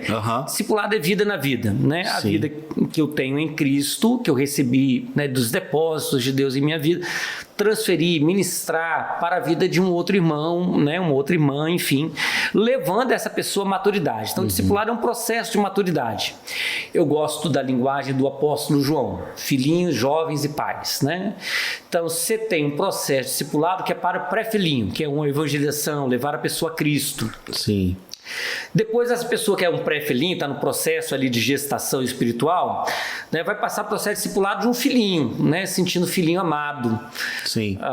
Depois, essa pessoa precisa entrar numa outra jornada de discipulado, que é de ser filhinho para passar para um jovem forte. Uma maturidade, já de fé. Já é uma maturidade de fé, já entende quem é Cristo, né? Já tem uma relação muito maior com as Escrituras, já está em atividade servindo em algum lugar no reino. Já pratica disciplinas espirituais. Já está, né? Já se alimenta sozinho. O filhinho às vezes não se alimenta sozinho, mas não é tão constantemente. Mas o jovem já se alimenta sozinho. Sim. Né? E depois de jovem, ele vai amadurecendo, né? Também tendo discipuladores ali, mas ter um espaço onde que ele sai de jovem para transicionar para um pai espiritual, a mãe. Paulo falou, tem muitos mestres aí com vocês, mas galera, tá faltando pai. Né? Tá faltando pai espiritual. Então precisa ter esse nível de discipulado de paternidade mesmo. Sim. Agora, quem discipula o pai? Então vamos colocar assim, João é o ancião de dias, né? O avô. Eu gosto de pensar discipulado em uma relação de maturidade. Pré-filhinho, filhinho, jovem, pai e avô, vamos chamar assim. Ou seja, então em cada etapa dessa espiritual, e não de faixa etária, espiritual, precisa de discipuladores. Pode ser que você vai ter um discipulador que vai do pré-filhinho até o avô, né? Só um na vida. Pode. Eu acho que é muito difícil isso acontecer. Sim. Que é improvável. Na maioria das vezes, nós temos discipuladores durante a jornada e também, na maioria das vezes, nós como discípulos, né, vamos passando por essas fases e vamos ser discipuladores para outros, né, nessa jornada e nesse processo. Então, a jornada do discipulado é um processo de maturidade, aonde eu preciso de ter discipuladores durante essas etapas. Podem ser o mesmo, pode ser diferente, alguns vão passar mais de um ou não, aí é de cada um, da realidade, da vivência, mas é importante. Sim. Tá, mas assim, agora esse discipulado, ele é o quê? Ele é 1 a 1, ele é em grupo, ele é como? Depende. Né? Ele pode ser em grupo, ele pode ser dependendo da dinâmica de uma igreja estruturada, ela pode se estruturar de forma que a gente chama de grupo, 5, 6, 7, 8 pessoas ou mais. Pode ser o que a gente chama de microgrupo, né? 3 ou 4 pessoas, tipo um Pedro, Tiago, João e Jesus ali, e o barquinho. E pode ser 1 a 1, né? Um discipulado a 1. Isso pode ser durante uma fase do ministério, da maturidade, na outra fase pode ser mais em grupo. Isso muda de igreja para igreja e de pessoa para pessoa. Não tem uma fórmula. Muito, né? Não tem uma única maneira essa que é a fórmula ideal. Não tem. Né? Depende do contexto, ritmo, por exemplo. Né? Aqui em São Paulo, né? Com a dinâmica da vida das pessoas. Sim, com essa rotina de trabalho, São Paulo. Né? Trabalho, de vida. Qual o melhor movimento? Né? É presencial com online? É grupo? É 1 a 1? É microgrupo?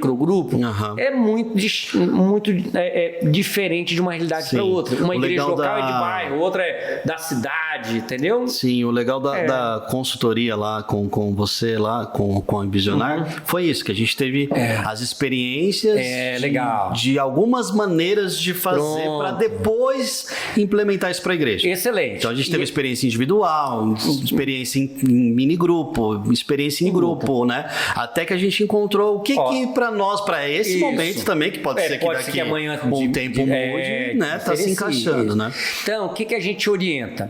Tenha durante um período, antes de estabelecer, vamos dizer, um projeto discipulado para a igreja. Vivencie durante um período, 1 ano, experiências, né, com algumas pessoas da igreja, desses três modelos, né, vou chamar assim. O modelo 1 a 1, o modelo microgrupo e o minigrupo ou modelo grupo. Com base nisso, você vai ver, rapaz, para nossa realidade atual, isso é o melhor. Vamos fazer desse modelo.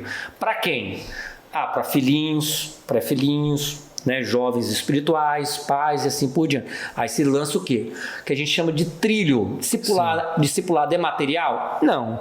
Mas precisa de material? Claro. Sim. O discipulado não é um estudo bíblico, mas contém estudo bíblico. O discipulado, né, é uma relação. Ele é relacional, mas também tem que haver um crescimento ali. Tem que ter um crescimento intencional. Sim. E esse crescimento intencional precisa de ter o ensino. Jesus falou, ide por todo mundo, né, fazendo discípulos, fazendo discípulos, ensinando. Sim. Então, o ensino, ele é parte fundamental do discipulado. Precisa ter um ensino. E aí, agora, o ensino para quem? Depende. É um pré-filhinho? Então o ensino é para essa... Qual que é o nível de maturidade espiritual que aquela pessoa está. É um filhinho, então precisa de ter esse material e esse ritmo. Sim. Semanal, quinzenal, mensal. E às vezes até a atenção e o cuidado diferencia ali, né? Também. Eu sou pai de 2 crianças, Isso. Então novinho, precisa... não dá para deixar sozinho em qualquer lugar. Exatamente. Tá perto, protegendo. Tem que estar aqui, tem que estar ali, com vários ambientes, às vezes, né, de cuidado. Você tem, né, um jovem espírito já está no outro nível, já tem outras atividades, outro ritmo de vida, talvez pode ser mais quinzenal do que semanal. Você tem um pai espiritual. Bom, talvez o ritmo semanal não seja tão necessário. Não, mas verdade. O tempo de qualidade, dependendo da maturidade, é melhor do que a quantidade de tempo. Exato. Porque às vezes a gente coloca um ritmo, falando de projeto discipulado para a igreja. Quantidade de tempo. Semanal, tudo é semanal. Aí às vezes fica insustentável, dependendo do contexto. E fica só uma rotina a ser seguida e, na verdade... vira estudo bíblico, que é bom, mas não é discipulado. O discipulado contém um estudo bíblico, o ensino, mas não é o ensino. Né?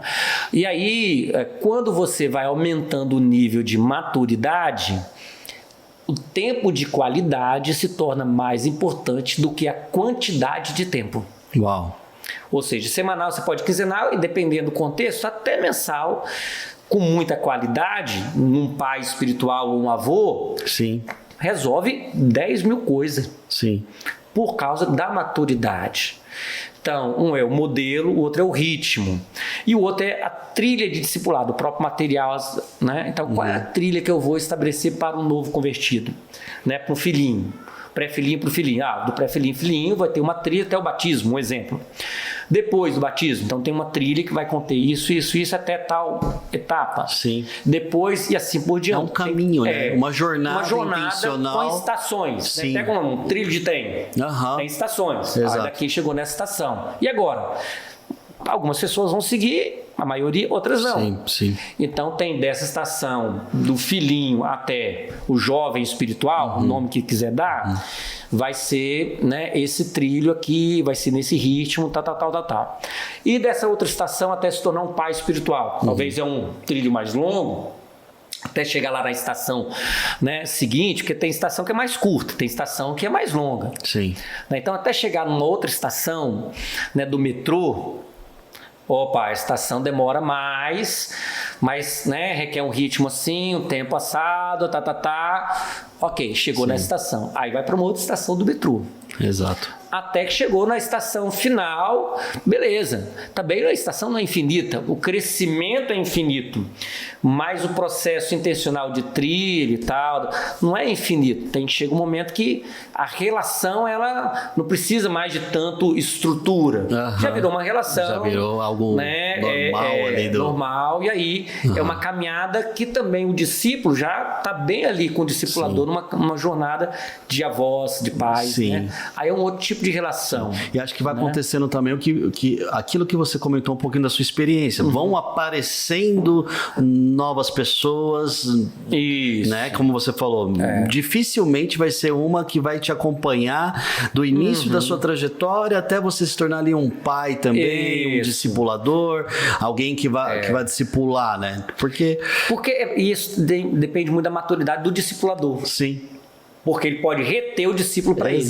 Aí não funciona. E na verdade não é esse o objetivo. Essa não é a jornada. Não é ser dono. Né, Antes de falar do David, na verdade, assim, quando eu me converti, logo depois, então eu estava ainda no processo de conversão, né? Assim, eu era um filhinho. Iniciando. Aí tive um discipulador chamado Edilson, era um diácono. Eu estava, né, na universidade, como contei a experiência. E aí o Edilson, ele me viu assim, frágil ainda no processo. E ele acreditou em mim. Ele falou assim, Marcelinho, vamos visitar comigo no hospital? Falei, você gostaria? Falei, vamos. Ele visitava terça, quinta e domingo. Uhum. Aí eu fui, né, visitar com ele. Aí ele fez o seguinte, né? Na primeira visita no leito, ele falou, ó, você fica observando. Tinha um outro diácono chamado Cosme. E a gente vai fazer, você só observa. Tá bom, aí eles oraram, apresentaram, ministraram a palavra e tal. E foram 5 minutos, né? Uhum. Foram no corredor, vai pro outro, né, leito. Aí no corredor ele falou, ó, você vai nos apresentar, tá bom? Tá bom, tranquilo. Fui lá, apresentei. Saímos 5 minutos, corredor, o outro leito no corredor, ele falou, agora você vai orar. Aí eu já comecei a tremer um pouquinho na base. Tá, no outro leito, né, no corredor, ele falou, agora você vai ler uma palavra ali e tal. Eu falei, misericórdia, Jesus. Mas é isso. Não, esse é o processo. Discipulado. Sim. Ali, pá, no meu dia, pá. Né? Ele não tinha nem 4ª série, né, e eu, universitário. Mas ele aprendia de forma prática. Às vezes, sim, né? Os muitos conhecimentos podem até nos atrapalhar. Eu sempre falo, escutei isso de um pastor também. Aquilo que não é prático não é espiritual, né? Excelente, legal. Então, assim, foi muito prático esse processo, né? Aí, o que aconteceu? Depois disso, aí ele falou assim, agora você vai fazer tudo e só vamos observar. Aí ficamos observando e eles fizeram tudo, cara. Eu fiz tudo. Uau. Assim, meio atropelado, meio gaguejando. Mas é assim. Mas foi. Exato, é assim que é o processo de crescimento. Assim que, porque errar a gente vai errar. Vai errar, acho né? que Atropelei, aquilo que a gente palavra. comentou aqui, né? A intenção do coração dita muita coisa. Porque você vê, né? Eu gosto sempre de ver aquele exemplo de Josué, né? Que ele orou pro sol parar. Sim. O sol está parado, entendeu? Então, assim, a intenção do coração fala muita coisa, né? Se tivesse alguém com conhecimento. Exato, né, exato. Falou, não, você não pode orar assim, porque as outras. Entendeu? E aí, assim, ao final ele falou, Marcelinho, e aí, gostou? Amei, né? Uma experiência eu nunca tinha vivenciado assim. E aquele movimento de universidade, discipular lá, não tinha começado ainda.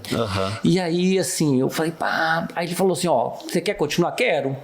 Aí ele estabeleceu algumas combinações. Ó, não pode fazer isso, nem isso, nem aquilo, quanto à minha vida, né? Caráter. Sim. E você vai ter que, né? Estabelecer alguns desafios espirituais para mim.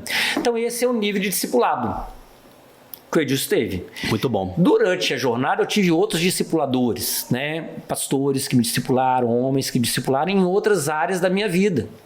Mas geralmente era essa pessoa por um tempo e era geralmente essa mesmo. Mas depois que eu me tornei pastor, eu lembro que o David falou, Marcelo, você, né? Estava exercendo papel de pastoreio de pastores, tá, Marcelo? Você não pode ter um só discipulador. Falei, rapaz, já é difícil às vezes encontrar um. Você precisa ter mais de um discipulador, porque ele era meu discipulador. Ele falou, você não pode ter só a mim como discipulador, ainda que eu seja o principal, no sentido, né, de ritmo e tal, porque eu fazia parte da equipe de ministério dele. Você precisa ter um outro discipulador, porque vai ter momentos que você vai precisar tomar uma decisão que vai me afetar. Sei lá, a decisão de mudar para um lugar e tal, né? De assumir um projeto.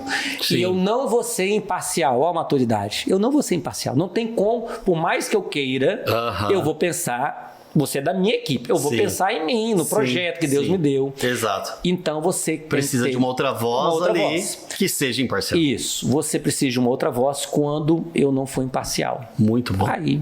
Né? Uma voz que você possa ouvir e assim caminhar. Falando, beleza. Agora, vê a maturidade.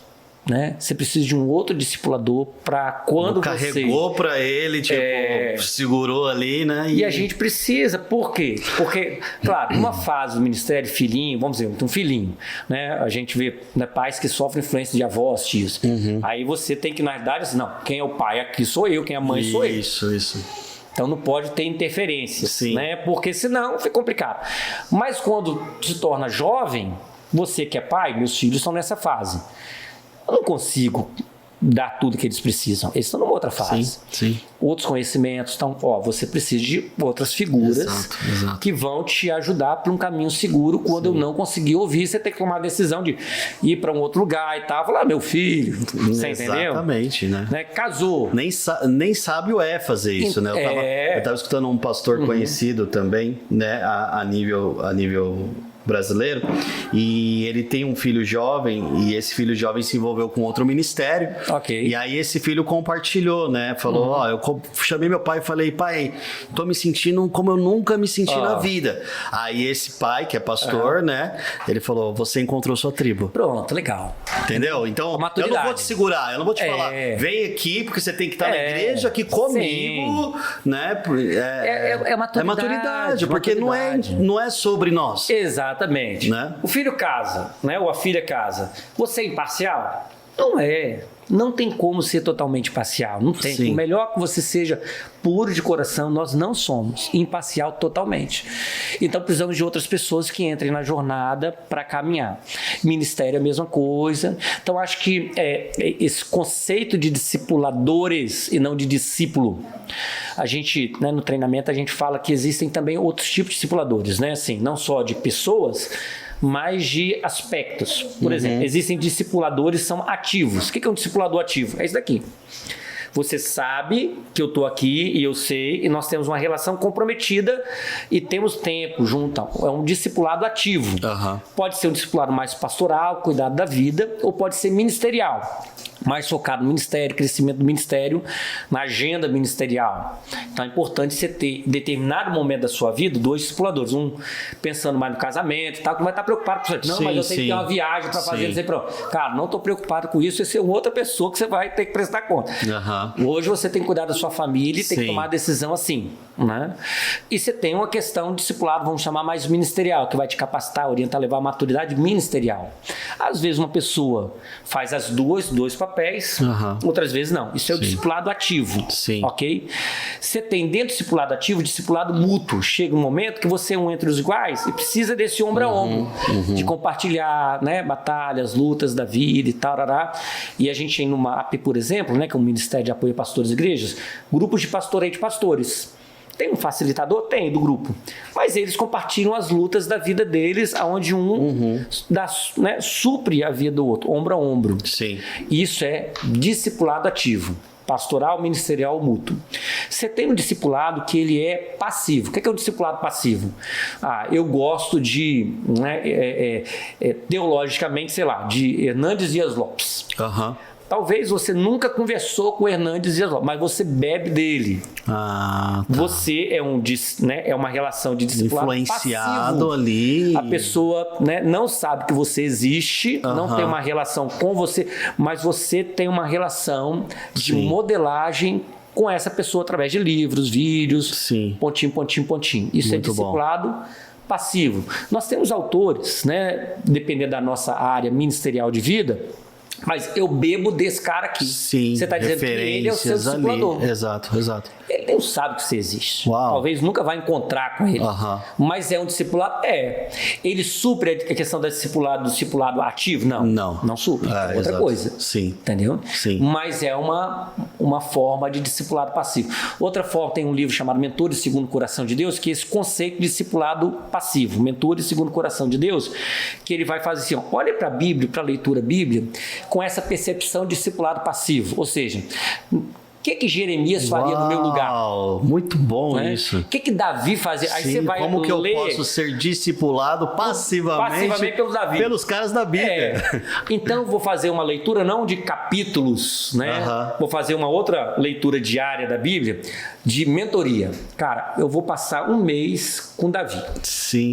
Olhando a história dele, perguntando o que ele me ensina aqui, né? O que Jeremias me ensina, o que Sansão me ensina, né? O que Saul me ensina. Vou passar um mês com Saul, uma semana com Saul. Veja, é um outro tipo de leitura bíblica que não é naquela tradicional, mas é através de personagens bíblicos com esse olhar. O que eu posso aprender, certo e errado, com esses personagens bíblicos como discipuladores. É um discipulado passivo. Muito legal, muito legal. E esse discipulado passivo também tem com discipulado históricos. Homens como John Wesley, né, Jonathan Edwards, né, os avivalistas, quem gosta, eu gosto, né? O que eu posso aprender com esses caras? Então vou ler a biografia deles, mas não leitura. Inspira, né? Pensando neles como discipuladores. Olhando com uma mentalidade intencional ali para esse lado de discipulador. E aí é o discipulado passivo. é importante, mas não supre o discipulado ativo. Que legal. E você tem o discipulado ocasional. O que é um discipulado ocasional? Ananias e Paulo. É alguém que, né, Deus coloca na sua vida temporariamente um encontro de poder, uma conexão de poder, de uma transferência, que acontece em um momento específico e depois você não tem mais. Ananias chega e tem ele transfere algo, né? Não só transfere algo, uma ministração ali, e aquele encontro extraordinário e que faz parte da vida de Paulo para o resto da vida. Uau. E dá uma orientação, transfere, né? Explica o que vai ser no futuro. Parece que foi um encontro simples, mas não foi. Não foi só tirar a escama dos olhos de Paulo. Né? Ele trouxe uma instrução clara quanto ao futuro, deu um destino, discipulado. É um momento ocasional, mas foi um processo de discipulado que aconteceu ocasional, que em determinado momento, um dia, um mês, às vezes 3 meses, 6 meses, é uma expressão discipulada. Tem gente que entra na sua vida, na minha vida, que vai tratar do casamento durante 6 meses. Depois tem mais uma relação intencional. É uma relação, mas não é intencional. Mas durante um tempo, vai resolver aquela área e vai transferir algo durante 3, 6 meses. Vai depositar algo na sua vida naquele tempo. Por causa de uma necessidade, uma demanda de Deus, é um processo discipulado ocasional, por um momento específico. Muito bom. E aí existem discipuladores que dão supro o discipulado ativo, que é o principal. Sim. Mas vem para socorrer você durante um tempo. Sim. Por causa de uma crise ou por causa de um propósito. Existe um propósito de Deus muito claro aqui. Aí Deus coloca alguém para naquela janela te, lançar. Muito bom. Ou é por causa de uma crise naquela janela para te tirar do poço. Isso é um discipulado ocasional. São pessoas chaves que entram no momento, depois você não vê mais. Mas aquele momento é importante. Uma aula de discipulado.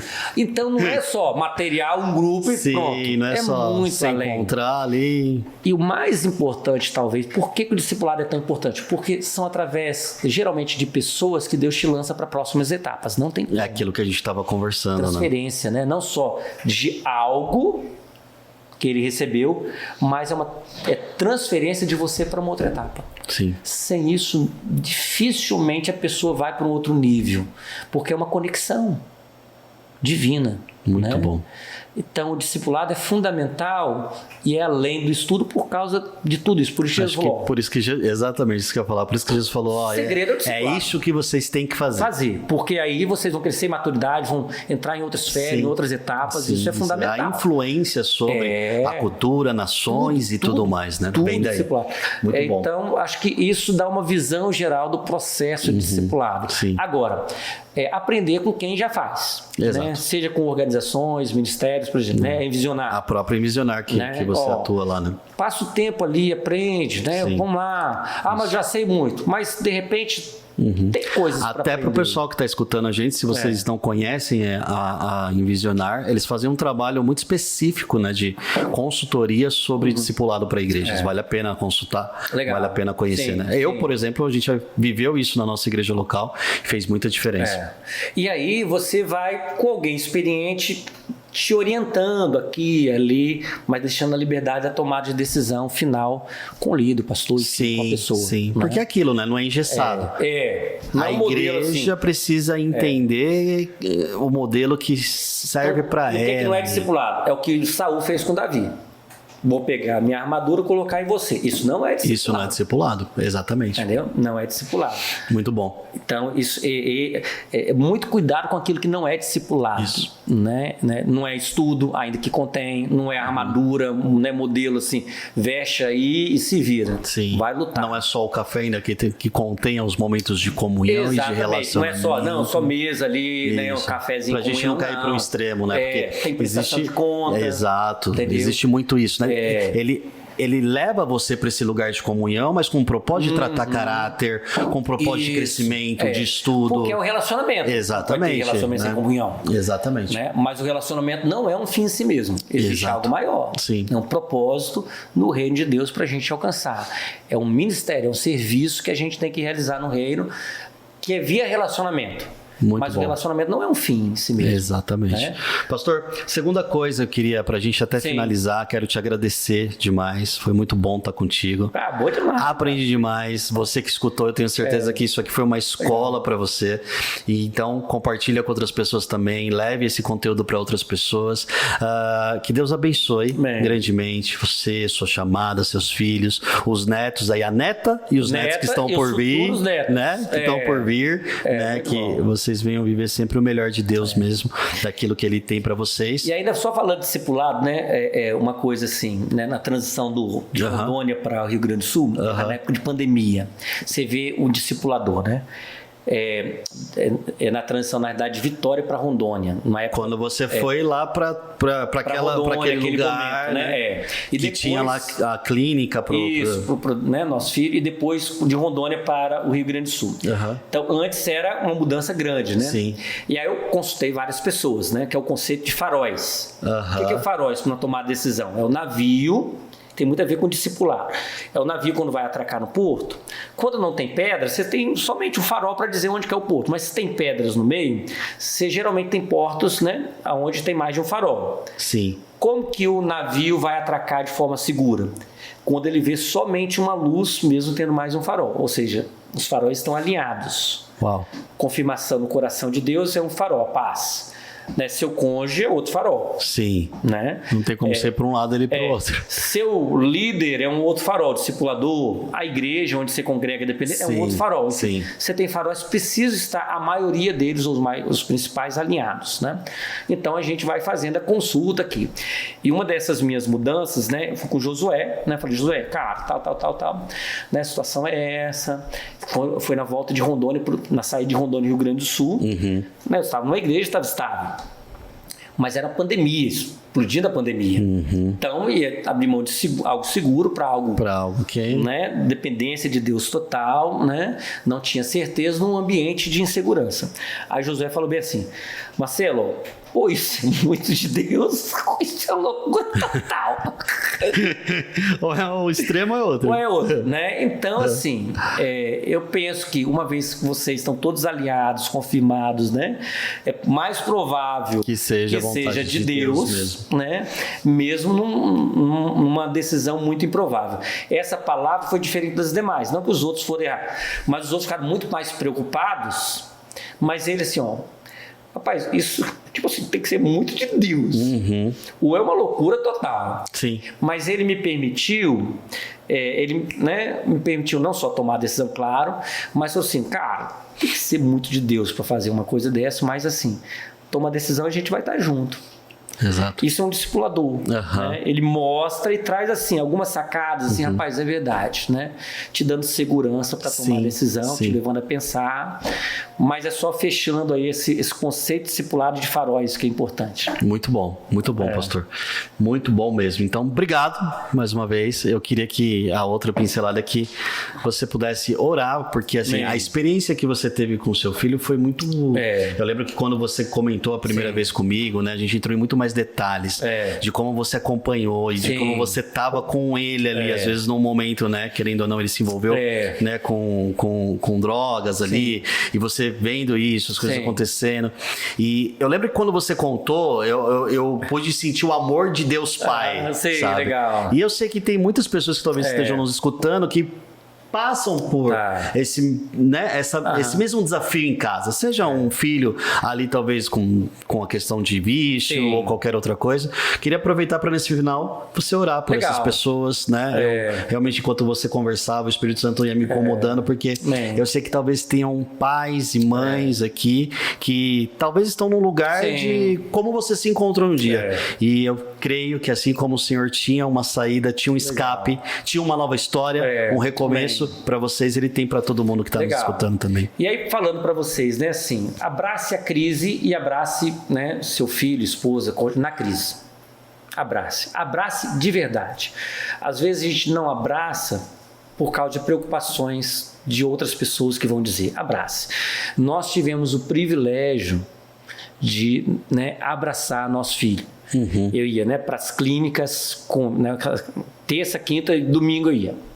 Estava lá, passava o dia lá na clínica, né? Claro, né? Eu sou pastor, tive essa oportunidade de poder servir também lá na clínica que a pessoa lá em Vitória, né, me permitiu, né? Que é Oficina de Gente, um pastor muito amigo meu chamado Ebenezer. Então, ele me permitiu estar lá dentro. Quando a gente foi para Rondônia, e lá também, né, claro que eu tenho vontade de ser pastor, ele falou, não, cara, você pode vir aqui. Aí eu ministrava lá, né, levava a igreja para lá. Eu entrei com ele. Servia lá, né? Dentro das possibilidades da clínica, sem atrapalhar o processo dele. Mas eu falei, cara, eu estou com você aqui. Está no fundo do poço. Eu lembro que você comentava que até quando ele estava em crise, você era uma das primeiras pessoas que ele ligava, né? Pai, me busca. Eu levava ele para a escola, né? Chegava lá, quando chegava em casa, ele... Né, ou a escola, pai, vem me buscar. Ele criou muita confiança, né? Muito. Então, essa era uma relação muito forte, né? Isso, obviamente, né? Eu tinha, né? Eu sou o pai, o homem, né? Aí sua esposa estava o tempo todo do lado, segurando, orando, né? Caminhando, absorvendo, né? Acolhendo quando ele chegava. Mas quem tinha que ir, eu sou o homem, eu sou o pai, sou eu que tenho que ir, né? Não é a mãe que tem que ir. Né? E quantas vezes, né? Quando eu não estava, a Gabriela ia socorrer ele em algum momento que ele não estava legal. Mas porque eu não estava em algum momento ali. Mas quando eu estava, tinha que ser eu, porque eu sou o homem da casa. Faz parte do papel do pai. Seu papel, né? Meu papel, né? E aí a gente conseguiu caminhar bem com esses papéis. Mas assim, estávamos com ele, né? Chuva, sol, tempestade. Cara, vamos estar aqui. E ele entendeu isso. E os meninos também, os irmãos, entenderam esse processo. Mesmo com decisões muito difíceis, né? Durante todo o processo, né? Diferenciar as escolhas, né, de alguém, comportamento da identidade. Comportamento é uma coisa, identidade é outra. Então, a gente sempre viu, né, ele como qualquer outros dois, né, os outros dois filhos, a identidade deles, a gente sabe quem eles são em Deus, independente do comportamento. O comportamento passa, mas a gente tem que estar junto, crendo e vendo que eles são em Deus. E isso é importante, né? Independente de qualquer pessoa. Quem puder ajudar e cooperar, e tem muitas pessoas que ajudaram. Vai lá, Marcelo, né, Gabriela, oraram, estiveram conosco. E tem aqueles que criticam, que tem outra visão, olha como pode. Vai ter sempre. Mas assim, a gente sempre valorizou mais quem esteve ao lado. Lutou pela gente, orou. Né? Tivemos parceiros financeiros que entraram assim, sempre apoiaram nos vocês. Ajudaram. Rapaz, muita gente, né? Nossos familiares, né? Os avós dele, né? Os tios, os primos. Não é uma jornada sozinha. Se a gente estiver sozinho, a gente não aguenta. É verdade. Tem que ter. Igreja, familiares, amigos, pessoas que a gente... Algo tremendo, né? E a gente colhe os frutos hoje, né? Colhe os frutos hoje. Eles estão, né, casados, né? Ele está casado com a Gabi, tem a filhinha, espero que tenha mais. Tem toda uma jornada, né? Nasce, né? E Sara nasceu na época da tempestade no Rio Grande do Sul. Cidade estava... Eu lembro que você estava lá. Caos, né? Eu comentei com você, né? Como que estão as coisas lá, na verdade? Deus, a gente ficou sem contato com eles durante a gravidez, né?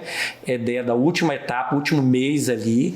Eles ficaram sem contato durante 3, 4 dias, porque não tinha internet, ilhados. Foi uma jornada, né? E a gente longe sem saber o que fazer. Mas, enfim, Deus supriu todas as coisas. Então, assim, abrace a crise, diferencie identidade de comportamento, esteja ao lado até o fim. E se terminar até depois do fim, porque tem hora que, assim, parece que chegou o fim, a gente tem que ir depois do final. Né? A pessoa desistiu, mas a gente não. Exato. E às vezes um dos cônjuges está mais fraco, o outro precisa lutar e assim por diante. Né? Então tem toda uma história, depois tem um pouquinho do testemunho lá, né? lá na no página Instagram, do Instagram. Mentor Marcelo Fraga, tem o testemunho dele, não completo, mas parte dele. E a jornada continua, as lutas, as batalhas, não mais na drogadição, graças a Deus. Né? Agora o processo... Os desafios. Por quê? Porque... existem processos na vida de cada um de nós, que não é uma drogadição, mas é outra coisa, que deixam marcas e sequelas. É um processo de restauração contínua, de cura, e que precisa de oração continuamente, seja ele, seja a esposa, seja, né, nossa netinha e os filhos que virão, nossos filhos, nossa família. Né? Porque Satanás quer envergonhar sempre, né? Esse é o papel dele. E Deus dá dupla honra onde houve vergonha. Amém. E sempre cremos nisso. Então, orar por vocês. por nós, né, nessa jornada aí que temos, que é uma jornada linda, né? Sim. Com crises, vales, né? Mais montanhas, Deus criando rios no deserto, Exato. abrindo caminhos no meio do mar. É a jornada de fé. Exato. E que vai, né, gera testemunho para a vida de outras pessoas, né? E vai nos fazendo melhores, né? Vai nos forjando nessa jornada. Joia? Vamos orar então? Bora. Então, queremos orar nesse momento. Pai, obrigado pelo teu favor aqui, Sim, teu Deus. cuidado nesse tempo. É um tempo especial do Senhor para conosco. Obrigado por as pessoas que passaram pela nossa vida, pelas pessoas que estão na nossa vida e aquelas que entrarão na nossa vida. Obrigado, Pai, porque essas pessoas nos concedem tanta coisa, Pai, para repartir para outros. E, Pai, sobre as famílias aqui que estão ouvindo, talvez tenha alguém que está em muita crise familiar, em batalhas terríveis, Pai, guerras assim, pensando em desistir ou abrir mão. Nós oramos, Pai, por esses irmãos, irmãs, famílias, Jesus, Deus. para que o Senhor conserva, Pai, força, vigor, esperança. Pai, conserva a esperança. Eu lembro, Senhor, eu quero relatar isso em oração. Um dia que eu estava no banheiro tomando banho e chorando muito. E o Senhor me deu uma visão do meu filho mais velho, no momento maior de crise que ele estava passando, e a gente também. Me deu uma visão com ele numa igreja, com 2 filhos, né, com 2 crianças. Essa visão me manteve firme nos momentos mais difíceis. A visão de futuro, a visão de fé. Deu uma visão, Pai. Em nome de Jesus. De futuro, uma visão de fé. De quem o nosso filho, nossa filha, nosso cônjuge se tornarão amanhã. É verdade. Deu uma visão, uma revelação do futuro. Talvez não vai ser uma revelação tão descrita, mas uma revelação simbólica daquilo que será. Mas a visão nos mantém firmes. Então, nos dê uma visão de fé, e enquanto não tivermos uma visão de fé, o Senhor nos mantém na palavra que o Senhor já prometeu para nós. Então, nos firma na palavra que o Senhor já prometeu, nos firma na visão de fé que o Senhor nos entrega ou vai nos entregar, que nos mantém firmes nos momentos difíceis, Pai. E nos firma, Pai, com o vigor do Teu Espírito. Em nome de Jesus, sabendo que o Senhor estará ao nosso lado o tempo todo. Tu és o Emanuel, que vai suprir cada momento da nossa vida e não nos deixará sós. Obrigado, Pai. Coloque pessoas ao nosso lado, homens e mulheres de esperança, porque de crises e pessoas que não acreditam temos já muitos, mas coloca homens e mulheres de esperança, que veem aquilo que a gente não vê, que acreditam naquilo que a gente não tem condição às vezes de acreditar em alguns dias, e que nos leva às vezes para tirar, né, do choro, do sofrimento, para seguirmos adiante. O sol vai brilhar, a noite vai terminar. Amém. As misericórdias do Senhor se renovam realmente a cada manhã. Pai, e alguns aqui precisam somente dormir e descansar hoje. Então, que eles possam dormir e descansar hoje.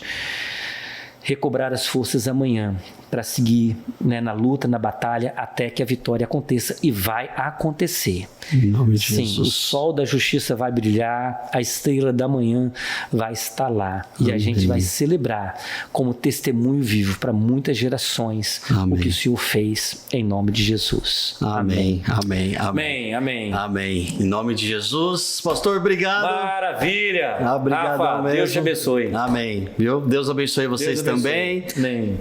Tamo junto. Amém.